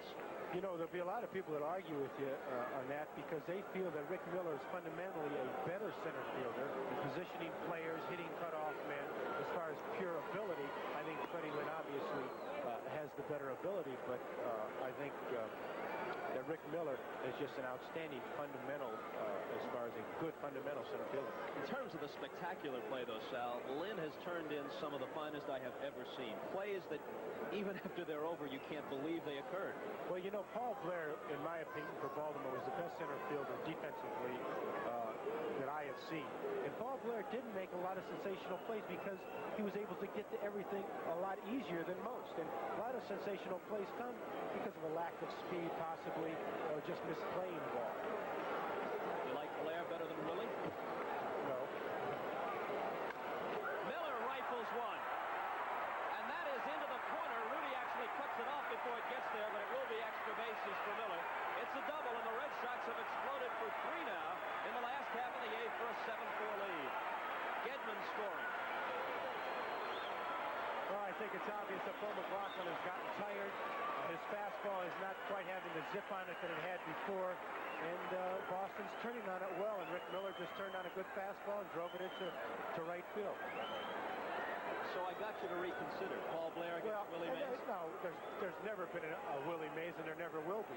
But as far as pure defensive ball player, I would have to rate Paul Blair the best, because he played a very shallow center field, took away the blueprint, and he couldn't hit anything over his head.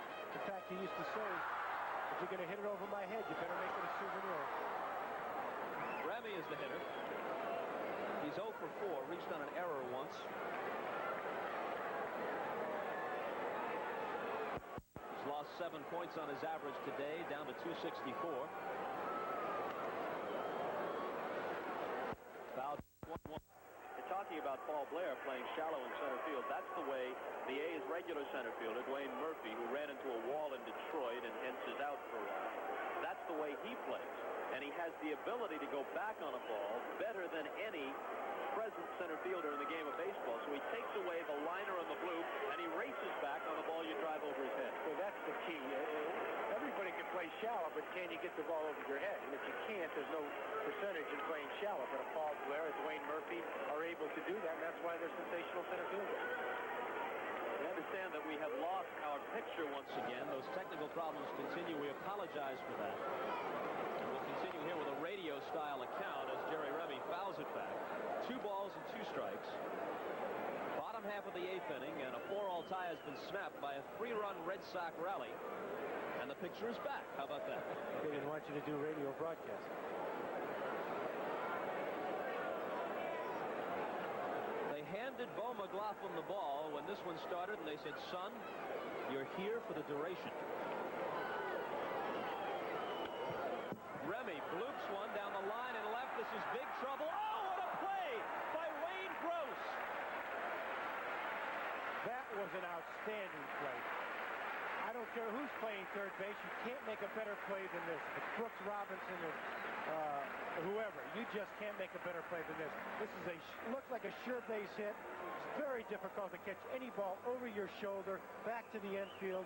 That's just an outstanding play. I keep repeating it. No overstatement. That is one of the finest infield plays I have ever seen. One of the best plays by an infielder on a pop-up I have ever seen.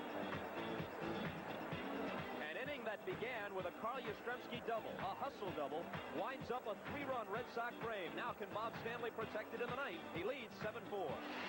Once you put motor on a can, you can't see it, you can't feel it, you can't watch it work. So how do you know how good it is? At Quaker State, we put it in writing. We back up our quality with a lifetime guarantee. How do you know how good Quaker State is? We guarantee every new car engine against oil-related failure for as long as you own your car. We put it in writing. We're working to keep your car staying on the road. How do you know how good Quaker State is? We put it in writing. No one else does. Have you seen the latest ad for Sony Betamax components? There they are, actual size. I can't believe it. They look so real. Whoa, they are real. Oh, this is terrific. And look, a wireless remote control that does just about everything. Let's see. Reverse. Whoa, whoa. And forward. In almost any speed you want. Boy, that was fast. I better put it back. And Betamax components are so compact and lightweight, you can take the recorder anywhere to shoot your own movies. I'd love to shoot my own movies. Well, this could be my big chance. Let's see, what else is there to play with? Oh, a coupon. Oh, there's the Sony Trinicon color camera. It gives you instant replay right through the eyepiece. There's even an offer for free tapes. I think I'll keep the coupon. The Sony Betamax component system. You know what? I think I'll keep the whole thing.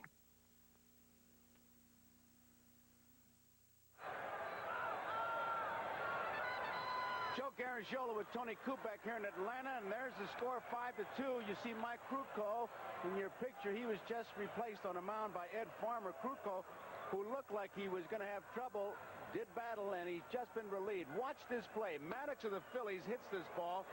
This is in the 8th inning. Claudell Washington appears to make the catch. I say appears. Now, when that ball drops, they call it a no catch. Maddox rounds second. He's going to try for third, and he thinks he's going to make it. Off the bag, and he's out. We've had a lot of unusual plays here. We've had one home run. That by Murphy ties him for the league lead with Kingman, but it's 5-2. Phillies in front, bottom of the 9th. Thank you, Joe. And here it's the top of the 9th. Mike Heath, who has doubled twice and caught looking his last time at bat, leads it off. Wayne Gross is on deck, and Rick Bossetti is scheduled to follow. Stanley comes 3/4. Bossetti taps it foul, 1-1. I'm sorry, Heath taps it foul. Bob Stanley is just, we can't say it enough, he's just done a bull of a job out here. He's just taken the bull by the horn, stopped Oakland from scoring, has taken command of this game, and he's really kept Boston in this ball game and given them the opportunity to finally score a few runs for him in the 8th inning. If he gets out of this inning, he's our MVP. What do you say? No doubt. He is. He's been the reason that they're here. Ahead of Heath, 1-2. Boy, is that tough when he comes from that position on a right-handed hitter. I'm telling you from experience, he is very nasty to hit off. Now, he threw that ball over the top and trying to fool Heath. In fact, if it wasn't a little bit high, he would have had strike 3. I think he froze him because that's the kind of pitch normally you'd swing at to protect the plate with 2 strikes. Heath just couldn't pull the trigger, but luckily for him, it missed.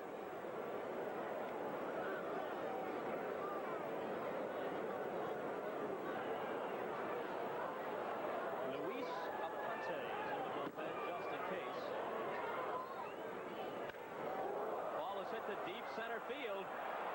Miller on the track, and there.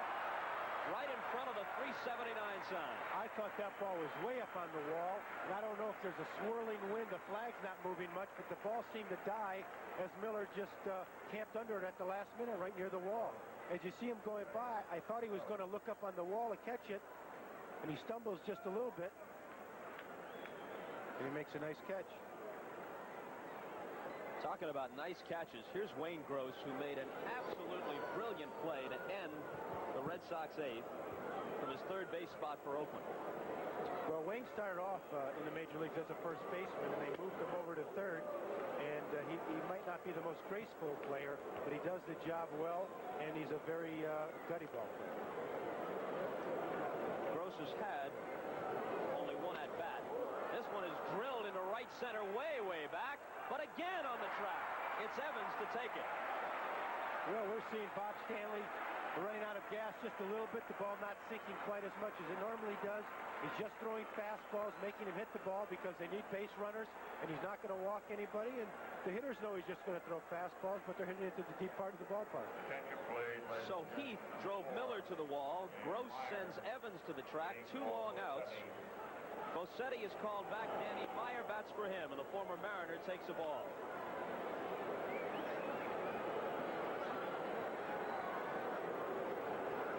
1-0 pitch. Ground ball to Remy. What a job by Stanley. The Red Sox win it. 1-2-3 for the A's in the top half of the 9th. And there's Yaz coming out to congratulate Stanley, who gets the win in relief of Bob Ojeda. McLaughlin, the loser, is 0-2. Stanley is now 4-1. A look at the final totals, and we'll come back to Fenway Park in just a minute.